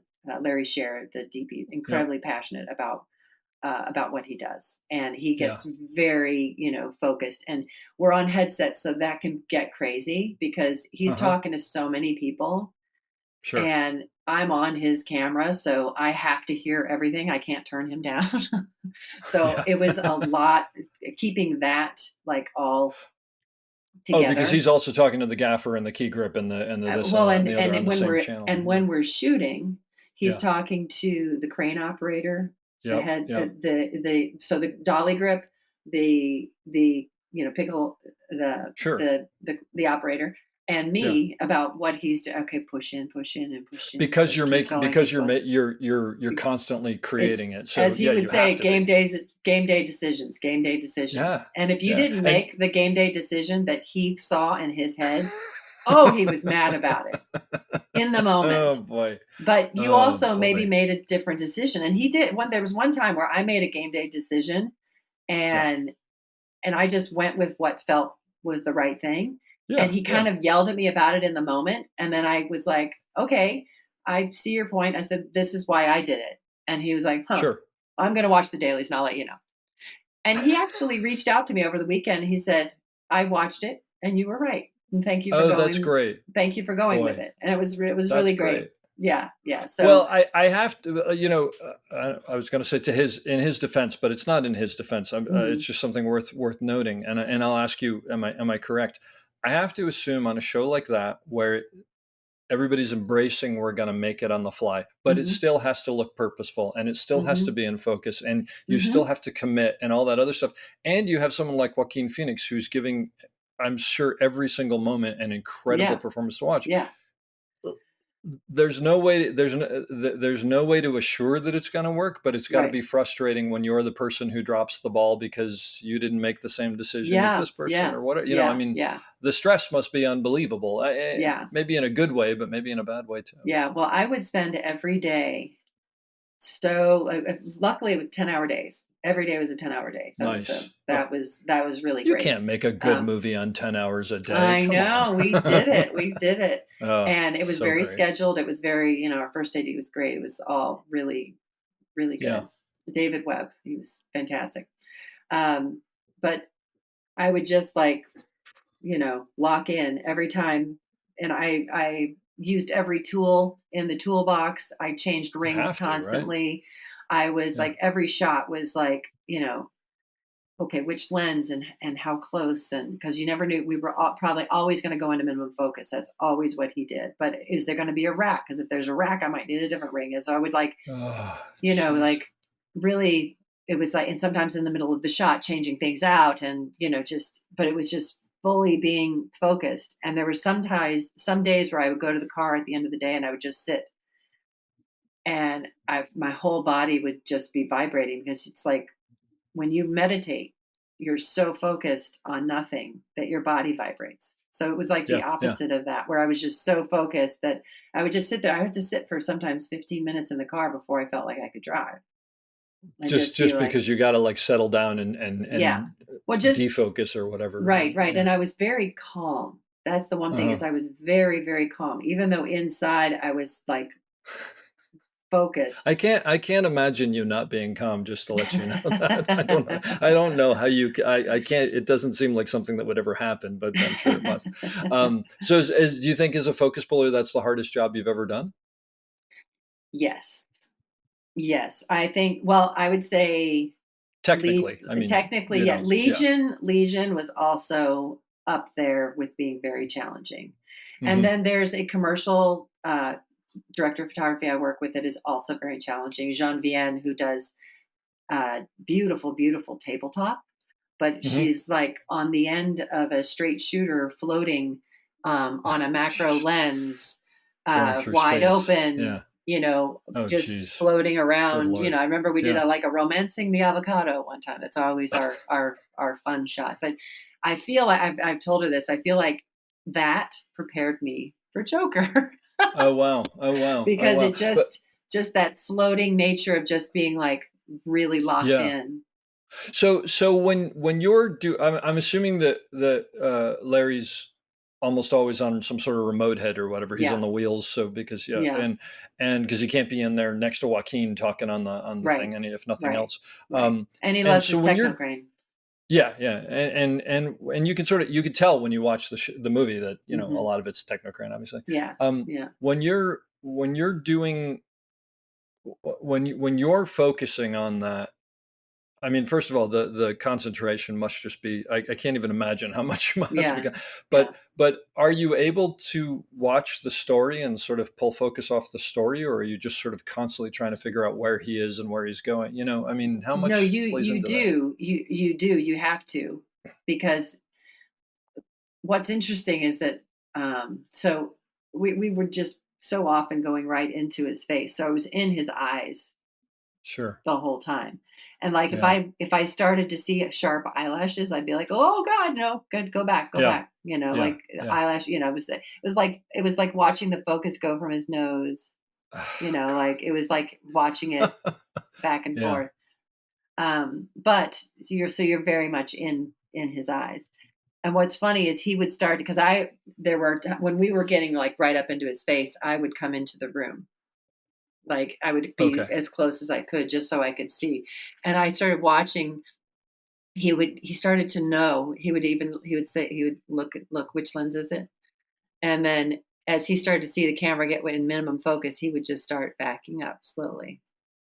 Because he knew what you were dealing with, Yeah, basically. he knew we were just going to keep coming, and he Yep. knew Larry wanted to keep moving. Oh, I see, to help that. Oh, He understood. knew Larry Yes. wanted to keep moving. Oh, So isn't he that wouldn't amazing? just So he stop and let the adjusted. camera stop. As soon as he saw the Yeah. camera stop, he would just start moving. And so then But I then would if move you're in with the him. room, you can realize that Right. he's doing that. Right. Yeah. Oh, Right. But that's also fascinating. where well, at that close, sometimes the light ranger doesn't work, but the light ranger with the bars, you can see the Yeah. bars starting to move. So you Yeah. oh, we're moving, or Yeah, having yeah. any sort of device if you can't get into the room, which a lot of times we couldn't Yes. get into the Yeah. room. But at least I could but I started watching it and I was like, wow, look, he's so intuitive. Like he could just feel like the camera's not moving. I need to move. I need to do How something. great. How wonderful. So it And was that was going to ask you about that is working with someone like Joaquin, who's known for being a method actor, and mhm. also I would imagine in this case being a method actor playing someone like Joker, which is maybe even Yeah. like more so than, but he's still able to work. I mean, you're still able to work with him on a technical Yes. level. He understands Yeah. that you have a job to do. That's Oh really yeah. wonderful. In Yeah. fact, there was one of those days where the shot was not going as the director wanted, and it was between me and the director, and he wanted me to do this rack, and for me it didn't feel right, so that's why it wasn't Hmm. happening. Yep. And in the movie they didn't use it. Just saying. Yay. But there was this rack that it didn't feel instinctual to me, but he wanted it, and it was a long rack, and it was Hmm. then anyway. So I said, okay, okay. And then the next take, I didn't do it. And the director came out and he goes, so why are you going to tell me you're going to do it if you don't do it? I mean, why am I even here? Oh And I was God. like, ugh. And Joaquin came over, walked over, he just patted me on the shoulder. And he Oh, just looked at me like, so that's so, sorry. I that's know, it so was great. very sweet. It was very sweet. It was like, he may be method, but he wasn't so method that he wasn't, He's still a human. human being, and he recognizes what you're doing. Yeah. That's really Yeah. but also, by the way, that in right there, that Yeah. says that he's someone who appreciates what you're doing, Yeah. because Yeah. if he feels that way and is willing Yeah. to share that Yeah. with you, that's really lovely. I Yeah. love that. Yeah. I like a Yeah. little But tear in then my eye. to Um, give the director a kind of a turnaround, so it was a couple days later, we had a techno crane shot that was just supposed to be a regular, like, um, he's in it's exterior, the insane asylum, and he's getting up from some bleachers and walking around to the other side of the gate. And oh we're yeah. just Oh. taking him across as he gets up and across, and then another camera's in the way and takes him the rest of the way. So that's all we're going to do. Hmm. So, in typical Larry fashion, as we're going, he tells that camera, "Duck, duck, I'm coming, I'm coming." So he goes over them, follows him all the way out. Then Joaquin goes behind the gate, and he goes up like this. And so the gate is right here. His face is right here. He's So an inch or two away from the gate, right. basically. Yeah. So any Yeah. light ranger bars are not helping you in terms of Because they're seeing the gate. seeing Yeah. the gate, right? Okay. And Larry just Yeah. starts pushing straight in, straight in, straight in, straight in, straight in, straight in. It gets all the way into here, and they Yep. used that shot only in a trailer. It didn't make the movie, Oh but wow. we got all the way in. And he was sitting there right next to me, going, "She's going, she's got it, she's got it, she's killing it, she's killing it, she's killing it." And then we get all the way in, and he's like. And he's just like, I fought. Let's go again. So we did it like This is Todd, the director. You're no, saying is this doing is that. Larry. This is Oh, this is Larry. Larry. I'm sorry. Yeah, Okay, because gotcha. Todd's Yeah, watching yeah. 4 cameras. Oh, of course. Yeah, yeah. So, Wow. Good Lord. so he's That's great. that was the day we had 4 cameras. So he's not watching my shot. So we did that take like 3, 4 times, and each time I nailed it pushing in, and I Nice. was just like, Good. oh, thank God, thank God, thank God. Please, can we move on? Yeah. So the next day, Yeah. now meanwhile, I'm still in the mode where I think I'm going to get fired because the director has, yelled at me, and we're setting up a shot the next day, and I feel this tap on my shoulder, and I turn around, it's Todd, and he goes, "I just saw that shot from yesterday." And I was Oh, like, "Oh," and he goes, "You're doing a great job. Thank you." And I just looked at that's him and I great. said, "You win some, you lose some." Yeah, right. Turn it back No, it's the around. truth. It's the truth. I was That's like, I great. can't just be like, "Oh, thank you. I'm so great." It was just like, sometimes you win. But yeah, but you know what? Going back to the focus pull that you were talking about, there is something interesting in that, and I've noticed this as a camera operator. Everybody thinks you can just do exactly what they want, and it's Yeah. just like, no, just go from here to there. But like Yeah. and I think this is because you're a storyteller, and I hope Yeah. I'm a storyteller. But and there's no sort of like it is the right way to tell the story or it's not the right way to tell the story, but if it doesn't ring true to you, it's very Yeah. hard to make that work correctly. Like I can absolutely go from like 1 to 2 to 3 and nail all those things, Yeah. but if it doesn't Yeah. work for me, it's very Yeah. hard to make it organic. And I think Yeah. it Yeah. says something about you as a focus puller where you're like, and I always look at it as a failing of my own. I always put it on myself, and I'm like, apparently I just can't see this. I'm sure you're right, but Yeah. yeah, Yeah. so you It do the was best just that you so can. jolting, doing it Oh, that yeah, way, and it didn't sure. feel but at the same time, I could see his point in Yeah. it was, and so I ended up having my second tap me on the shoulder to Yeah, so remind then you me, come "You up gotta with do some other this." way to make it. Yeah, Yeah. exactly. Yeah, yeah, Yeah. and And I was like, I've been "Okay." there, and it's like, Yeah. and again, it's not like he's necessarily wrong and you're right. It's just you're not seeing it the way he's seeing it, which Yeah. that's human nature and whatever. Yeah. What a Yeah. great experience. And you work with Greg Irwin on that, right? Yeah, Greg yeah, was yeah. on the And other Greg and I camera. had never worked Yeah. together before. Larry had called me for the job. I had done some commercials with Larry some years back and had run into him at an Otto Nemitz thing recently, and was working on a musical. So I think that maybe that's Oh, why okay. I popped into Yeah. his head. I Oh. don't know. But anyway, Larry had hired me, and Greg was great. Actually, probably the most collaborative focus pulling experience I've ever had with another first AC. There's no How so? Like, what does that um, look like? so there's first of all there was no ego. He didn't Uh-huh. bring ego to the table, like because I was with Larry and he was with Colin, and so they did all the Steadicam shots, and they also did that long oneer. It was very purposeful that they did the long oneer. That's Which one? throughout. The opening one? No, well, they did that with Steadicam, but the long oneer that goes from the explosion all the way through. Oh, yeah, yeah, yeah. That Yeah, goes down the rubble and yeah, into the car, and yeah, yeah, yes, yes, yeah. yes, yes. But how I would say it was incredibly collaborative. So what I was saying is that they did those, but then the majority, like Larry takes over the shots, and Mhm. Greg did not, he wasn't like, well, I should do this. I'm the A camera. He was like, I gotcha. it's fine. It's fine. That you stay with Larry, I'll stay with You still Colin, Yeah, and so it ended yeah. up being a lot of it ended up being mine and Larry's, but the key Mhm. moments, their Sure. signatures were on it, Yeah, yeah, and yeah, of I was, course. but I was very, the way it was collaborative was like every time we were doing those wonders, like the opening shot, he would have me say, Shelley, I want you to watch this shot with me. And I would stand next to him and watching on my monitor. He said, tell me, I want your notes. Don't worry Wow. about my feelings. I want your notes. And at the end of every shot, I would like, okay, here, here, and here. And he goes, okay, yes, okay, yeah, I see that, I see that. And so he would talk to me about every single one. And then if I was doing a shot, he would come to me and say, notes. It Yeah, was like the most so great. collaborative, and there was never a moment of stress between us, altercation, That's nothing. It was great. just like That is great. he's a good leader, he's a good Yeah. businessman. Oh, yeah. He took care of his Yeah, team. yeah. And That's our great. it was so very collaborative. But then also, as far as the whole team being collaborative, Greg and I didn't change lenses. I would go out and line it up, but Jamie Pear, who was our A camera second, and Jerry Patton, Mhm. who's B camera, and Robin Bursey was our C camera. Jamie ran that set like Wow.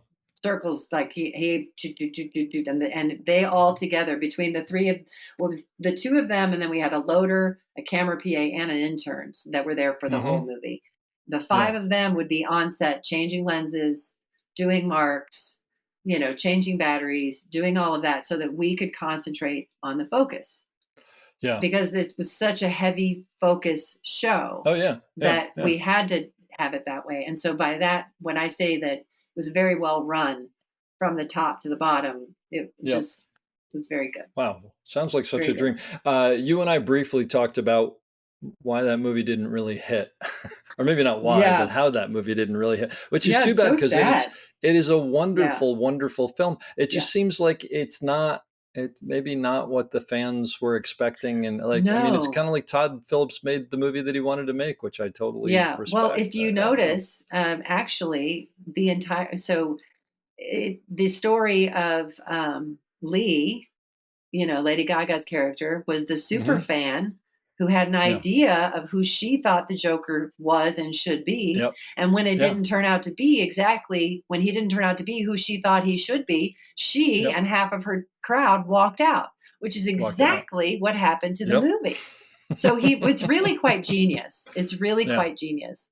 Yeah. And I mean, my interpretation of the ending and everybody's going to have their different interpretation, and there is no right Sure. or wrong. I mean, I don't know from Todd or anybody else, I didn't ask, but No, when it's what you the saw. yeah, when the guy at the end like cuts his face, to me, he is the actual Joker, Mm. like, because Lady Gaga's character Lee then goes away, goes to school because her dad's a doctor, Mhm. right? Comes back and meets him. And that's sort of how they go on. So that's my feeling, is that Joaquin's character never was the Joker. He was the Oh, inspiration for the interesting. Joker. Oh, that's That's interesting. that's my, and That's your interpretation of it. if you Yeah, look at yeah, it that way, And if you Hmm. see it, then it's a really great movie. But I think people were like, wait, why wasn't Bruce Wayne in this movie? Where was, Exactly. people were, You didn't give us what we expected. yeah, yeah. And Yeah, there were is what it even comes down camera to. people that I respect as filmmakers who were just like, oh, well, Yeah. that sucked. And I was like, what do you mean it sucked? It's a good film. Like and Yeah. for it to get Razzies was so rude. Oh, whatever. That's So all. That's all a rude. whole nother Like, thing. But it really is. It's an incredible accomplishment and a beautiful film, and the yeah, acting is superb, and yeah. the Larry camera work did a and the focus fantastic pulling and job. everything. Everybody was great. I want to ask you a couple questions just about operators and operating. Uh-huh. Um, you obviously have worked with a lot of operators over the years, Yeah. and for people who are listening to this, who are moving up as operators, who want to become operators or whatever, what qualities do you look for in a good operator? What qualities do you think makes someone a good operator? Besides, obviously, they've got to be able to technically do the job. Like that's let's just Right. assume that's Well, I'm going to say something that some people might find unpopular.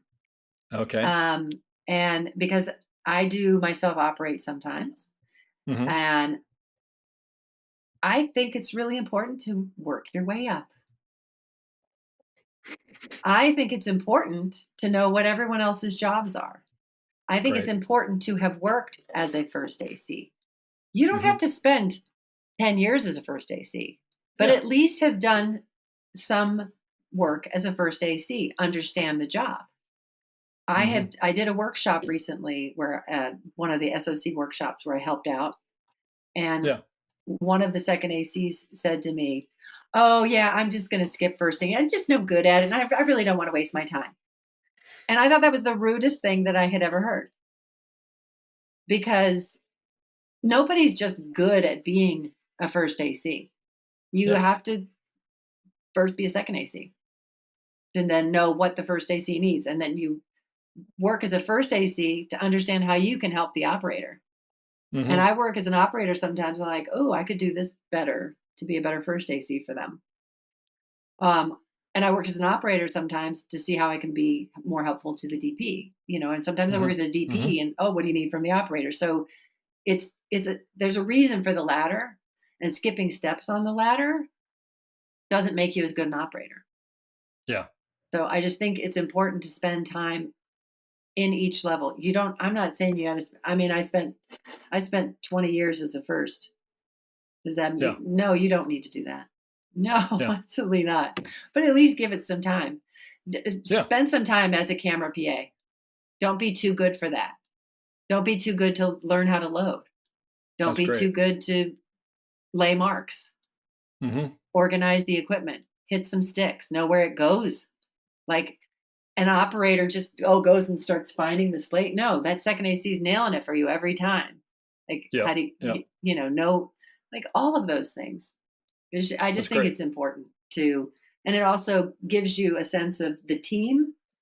You don't walk in and be like, it's when you're setting up shots, you know what's actually possible Hmm. because you understand lenses and close focus, and you just understand a lot more about it. It's not just all about framing, because you know what? Everybody who's got an iPhone now thinks they're an operator. And I'm That's sorry, absolutely right. that's not what it is. It'll get you somewhere. And some people Yeah. will do well with it. But in general, just spend some time, be respectful of the job, and be respectful of the people who've worked hard to get there too. Yeah, I love that. That's great. What about the other side of that? Operators that you've worked with that you don't think are doing a very good job. Are there specific reasons why, like specific traits they have that you can think of? You don't have to name names, of course. That are problematic that people should try to avoid. I would say lack of confidence. Hmm. Lack of confidence is one.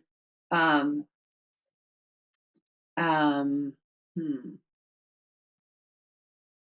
Or maybe trying to overstep and, oh, I can get this, or I can get this, or I can get this, when they're saying, no, this is what we need. Or knowing politically, that's another thing you learn with experience, is politically how to understand, do I need to try and get another shot, or do I need to stand back right now? Yep. Yep. Also, if you're That's an huge. operator who is going to be jumping in on occasion, staying close to the monitor and staying checked in. Yeah. Staying checked in and watching what they're doing so that at any moment, if you do have to jump in, you're ready. If you're sitting on a Hmm. truck reading a book because they don't need you, you're not going to get needed and Yeah. they're never going to Yeah. bring you in. So you got to just stay checked. It's hard. It can be hard to stay checked in, but Oh yeah. if you're somewhere close to the monitor, not sitting, maybe standing, so you're staying checked in, Hmm. um, then you're going to see. You're also going to watch how the other people are framing, so you can match what they're framing. Because some people love center punch, some people hate center punch, some people like a lot of headroom, some people like no headroom, some people like all the way over Off here, to the so all side. the way over. Yep. Yeah. You have to see what people like. Some No, people like, that's all great. and that's all what helps you Yeah. figure it all out. I mean, Yeah. Yeah. yeah. Let me ask you another thing. So I'm a brand new operator who got a break, and I come in, and Shelly Clayton is my focus puller. Hmm. Um, eh, I personally don't look. There is a hierarchy in the camera department, and Hmm. I don't think that's because anybody's more important than anybody else. We all Right. have. I personally view it as we all have Agreed. important things to do, Agreed. but the hierarchy comes from there's a level of responsibility, and there's sort of a flowing downhill or whatever. Exactly. Um, uh, do I base it? I mean, how do I deal with that? Because I clearly don't know my job as well as you know your job, and I may very Right. well recognize that I don't know my job as well as you know my job. Right. So do I just basically go, hey, I'm in over my head. Can you help me? Or I mean, because I know that when I used to come in, the reason I ask is when I used to come in early, and I sort of hit very, very young. I was Yeah. 25, Yeah. I remember. and I was surrounded by people who had been doing this forever, and I was like, I can't. Why am I telling you what lens we're putting on? I Yeah. mean, but I still have to Yeah. do that. So I'm just Right. wondering if you have any thoughts about that for people, because I think that's tough. Well, as myself, whoever is hired and brought in to work with me, I'm going to give respect because somebody who hired me also hired them. So Hmm. if I can't be disrespectful, I'm not going to be disrespectful to anybody who's on a job because Yeah, that just of goes course without not. saying. So that Yep. first day, I mean, so that operator who comes in, I think if they're like just respectful back, um, and say exactly like you said, hey, you have more experience than this. They can say that or they don't, but just saying being not bringing ego to the table. That's Yeah. what I would say. I say that across anything. There's really only room for one ego, and it tends to be the director. So Or an let's actor. or an actor, but usually it's the director because it's Yeah. their thing. It's their project. Yeah. The director of photography who's going to be the most successful is not going to show that person ego. And that director of photography is in our department the only one that can have ego. And hopefully they keep that in check. But Hmm. none of the rest of us can have it. We are here to, you know, my Well, job except is the to Steadicam operator, right? The Steadicam operator clearly has ego. I but mean, they we all know shouldn't. we're better than everybody else. They shouldn't, Yeah. but we do. Yeah. Well, No. I mean, we're all like the Steadicam operator is great until their shot is soft. And Exactly. because nowadays Yeah. the focus pullers aren't right next to the camera, they blame the operator. Oh, your shot is soft. Oh, They don't God, I understand. miss those So, days. Yep. yeah. Yep. I know, me too. Yeah. I loved being on the knob. I really love being on the knob. But it's just my job is to make sure that shot that operator's shot is as good as it can be. So if I need to help them, I'm going to help them. Yeah. And I think the more that they can be, if you are a new operator, the more humble that you can be. Not, you don't want to roll over and show your belly, but the more humble you can be in assessing, I know you know what you're doing, and I was thinking maybe we could do this. Can we go from here to here? And what do you think if we do this or this? And then I'm going to be like, Hmm. sure. What do you think if we try this? And being open to the suggestions. If it's something where you're Yeah. like, no, they really want this, and I've got to get just this shot, I'm going to say, no problem. We'll get this. Let me know if you want to do something Yeah. different. Just like respecting, Can just you respect. can you talk to me just a little bit about coming up in this business as a woman and how that maybe that hopefully that's different now than it was when you first started? Or I mean, Was it rare to Yes. see other women in the camera department back then? And Yes. Yeah, it's always been a thing, but I didn't realize it when I got into it. That like I told you, the first job, female DP, the second job, 2 seconds, and the loader were women. yeah, which was Um, rare back then, right? I mean, yeah, or not the yeah, norm anyway, I should say. yeah. Yeah. And then fairly early on, on If These Walls Could Talk, Ellen Kuras was the first DP, and this was before Yeah. she hit it. Hmm. And then the entire camera department with women, except for Oh, our, wow. we had Chris Lombardi was our camera operator, but um, Ellen mostly operated, so he was not able to be out there as much as he wanted. But we had a female first AD, female, like it was a lot of women, because it That's was great. subject matter was abortion, so it was a Yeah. big deal. Yeah. So and I was working with Rebecca Baylor back then, and it was just a lot of it just felt very normal. And then I met Larissa very early on, Larissa Supplet. Uh-huh. Um, but then Great as second, I see.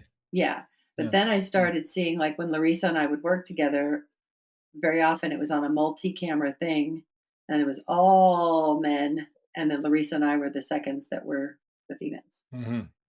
And I started looking around and going, oh wait, they're not above seconds.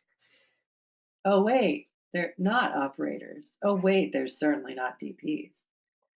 But I didn't really, I just kind of kept going, because I just wasn't thinking that way. I mean, maybe it's because I'm a tall, I said this a few times about being tall, but I'm a tall person. And I think that being tall, you look at the world a little differently. You can probably attest to Hmm. that. And Yep. I don't feel slighted or diminutive or anything. I just feel like it, I guess it's a little bit of tall privilege. Hmm. If I were to be quite honest with it, Yeah. yeah, I've got some tall privilege that I don't think, I don't realize sometimes. Um, Do you see it as having significantly changed to the point where women are getting the opportunities that they didn't in the past to the level that they should? um, yeah, I remember there was one time I went onto the camera truck, and a first AC had come in to fill in for a first AC that left, and said, if this was my show, you wouldn't be here, because chicks don't belong in the camera department. Oh, you gotta be kidding me. He's still working. He's still I'm working out sure he there. is. Yep. There's a Our lot of them paths out there. Less and our less, I paths do hope, not but cross. Our yep. paths do not cross. Um, but I do find I sort of steered away from those kind of people. And when I do Yeah. come across Okay. those kind of people, I just like, oh yeah, not my kind of people.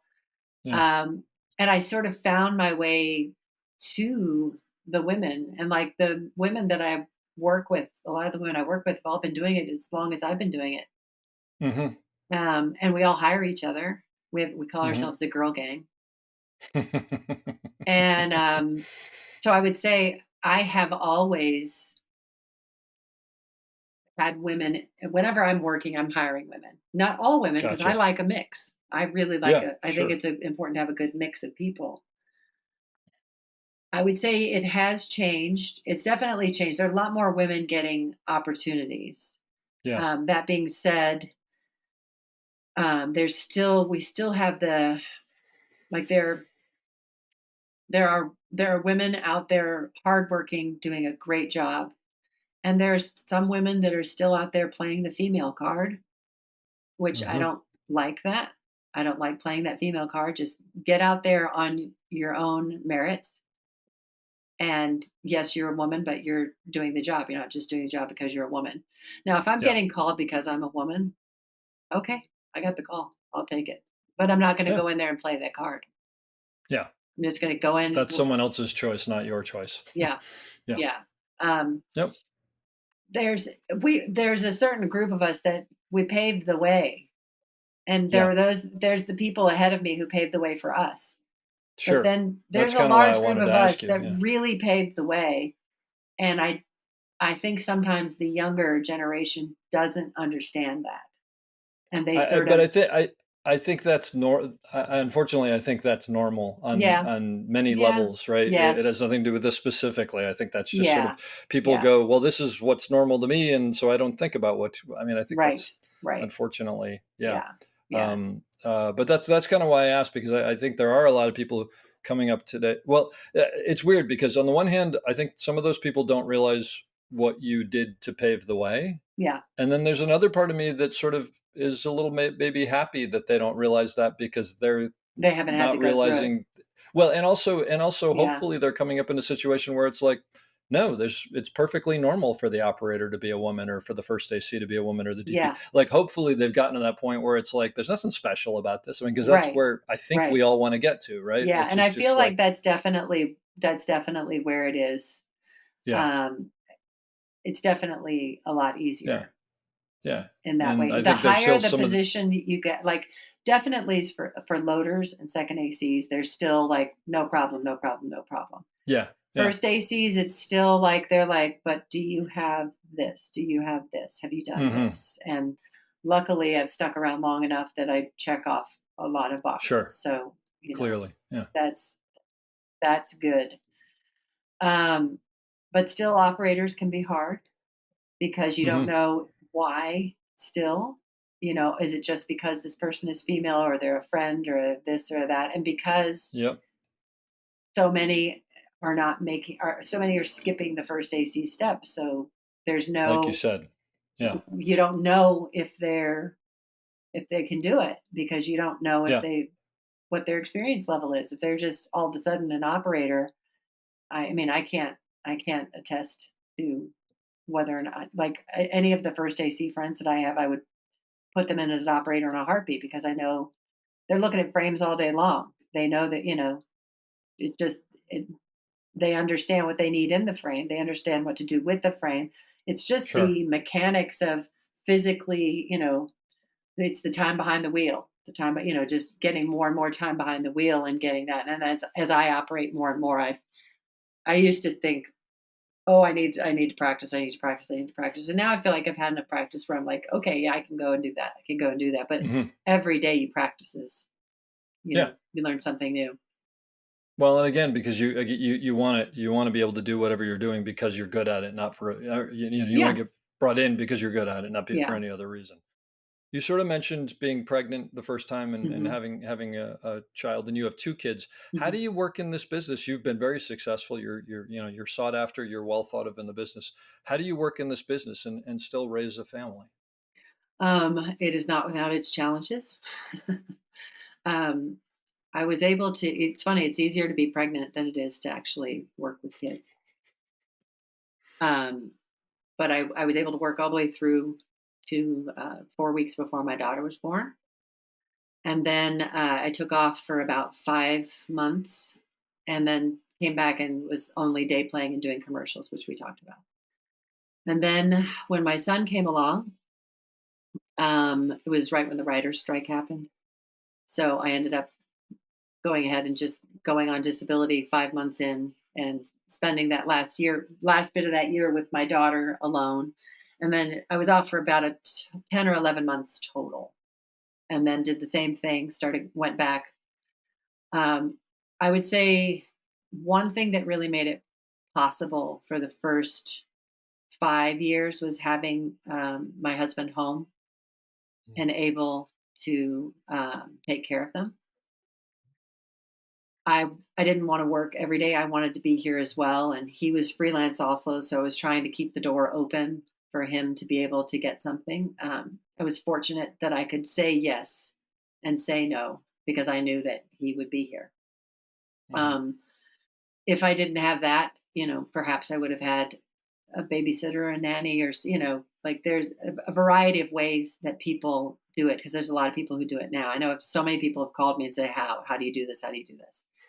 So, but having, just being able to, I think being very flexible with the schedule, you can take a full-time show and then you can make a deal with your whoever your boss is and say, "Hey, I'd love to do this show.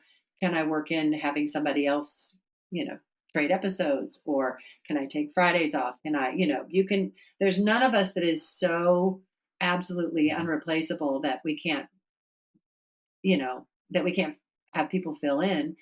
And it just passes more work around to people. So that then the more work passes around, the more people the your network grows. So for in that way, you can really do it. You can definitely do it. I think gone are the days where, you're the person that is gone all year long and doesn't see the child. And that, there are definitely the movies that travel out of town, but now they're taking fewer and fewer of us with them. So Mhm. it's definitely, you can navigate it a little more. But I think just being open to being flexible, again, not taking your ego out of the equation, because you're going to have somebody fill in with you, and you're going to have to also be confident enough in your position and your job that you don't have to worry about somebody coming in and taking your job. You just have to be like, no, that I'm bringing in Yeah. somebody that's capable to do this job so that I can take these days off. Because if you bring in somebody that's not as good, then they're not going to let you take days off. So Mhm. and just trying to balance as much as I can, being there as much as I can with the kids. And then there are times where I'm like, I'm gonna miss this game, and I'm sorry. Yesterday I missed the basketball game. The bummer, Mhm. but I have to miss them sometimes. I can't be at everything, but I'll be at as much as I can be.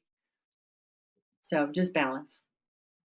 So this has been great. Thank you so much for all of this information, and it's just and it's good to see you and talk to you because I haven't seen you in a while and talked to you in Yeah. a while. Yeah.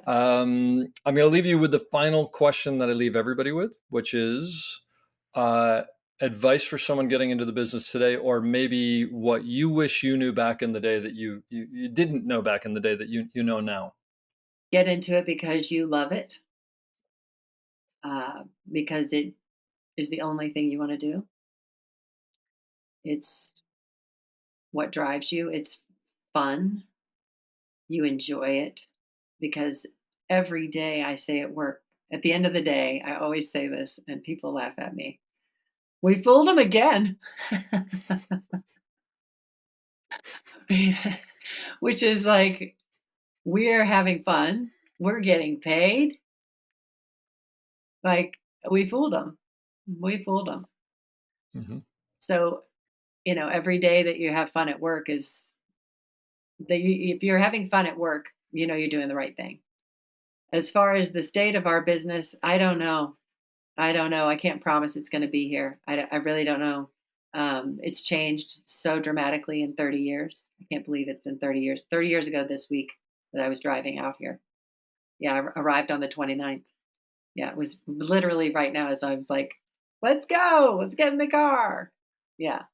But 30 years ago, it was movies and movies and movies and lots of TV. But TV was very 22 episodes, and then the commercials in between. There was so much work. You could go from one show to another. There weren't as many camera people. So it was just, it was a golden time. I think when the writer's strike of 2008 came around, that was the first big nail in the coffin, because that's when things started going to Canada. And then COVID. But then we had a gangbuster, with the streaming and COVID, we had gangbuster year and a half or so. And the second writer's strike, that was the final nail in the coffin. And now they've figured out that we can shoot all over the world for a lot cheaper than we can shoot here. Because if they shoot in Europe, they don't have to pay health and welfare and pension and all that stuff, because it's all socialized there. They can pay people in South Africa, $100 a day, and they're happy for it. They can build stages of blocks of Hollywood Boulevard in South Africa for a lot cheaper than they can build here. I lost a job, a regular client that was here all the time, because they can build the stage in Colombia for cheaper. So they're going to go, that part of it is really sad. But they're always going to make they're always going to make movies. Um, it's just not going to be the plethora that it used to be. So if you really love it, If this is the only thing you want to do, then keep going and keep doing it and don't give up and just push and push and push and work and work and work. And don't be too proud to take whatever you're going to take. A DP that I work with told me a long time ago when she was my second, Jenny, I'm just going to shoot and shoot and shoot and shoot. I don't care. They can give me a porno. I don't care. I'm just going to shoot whatever they give me to shoot because I just want to shoot. Now, I don't think she ever did a porno, but she's very successful now. And she shot and she shot and she shot and she shot. Anything they would give her, she shot. And so that's what you got to do. You just got to keep going. I hope you enjoyed that as much as I did. We'll be back soon with another great episode. Don't forget to check us out on theop.io for all sorts of information on operating and storytelling. So thanks for listening and have a great day.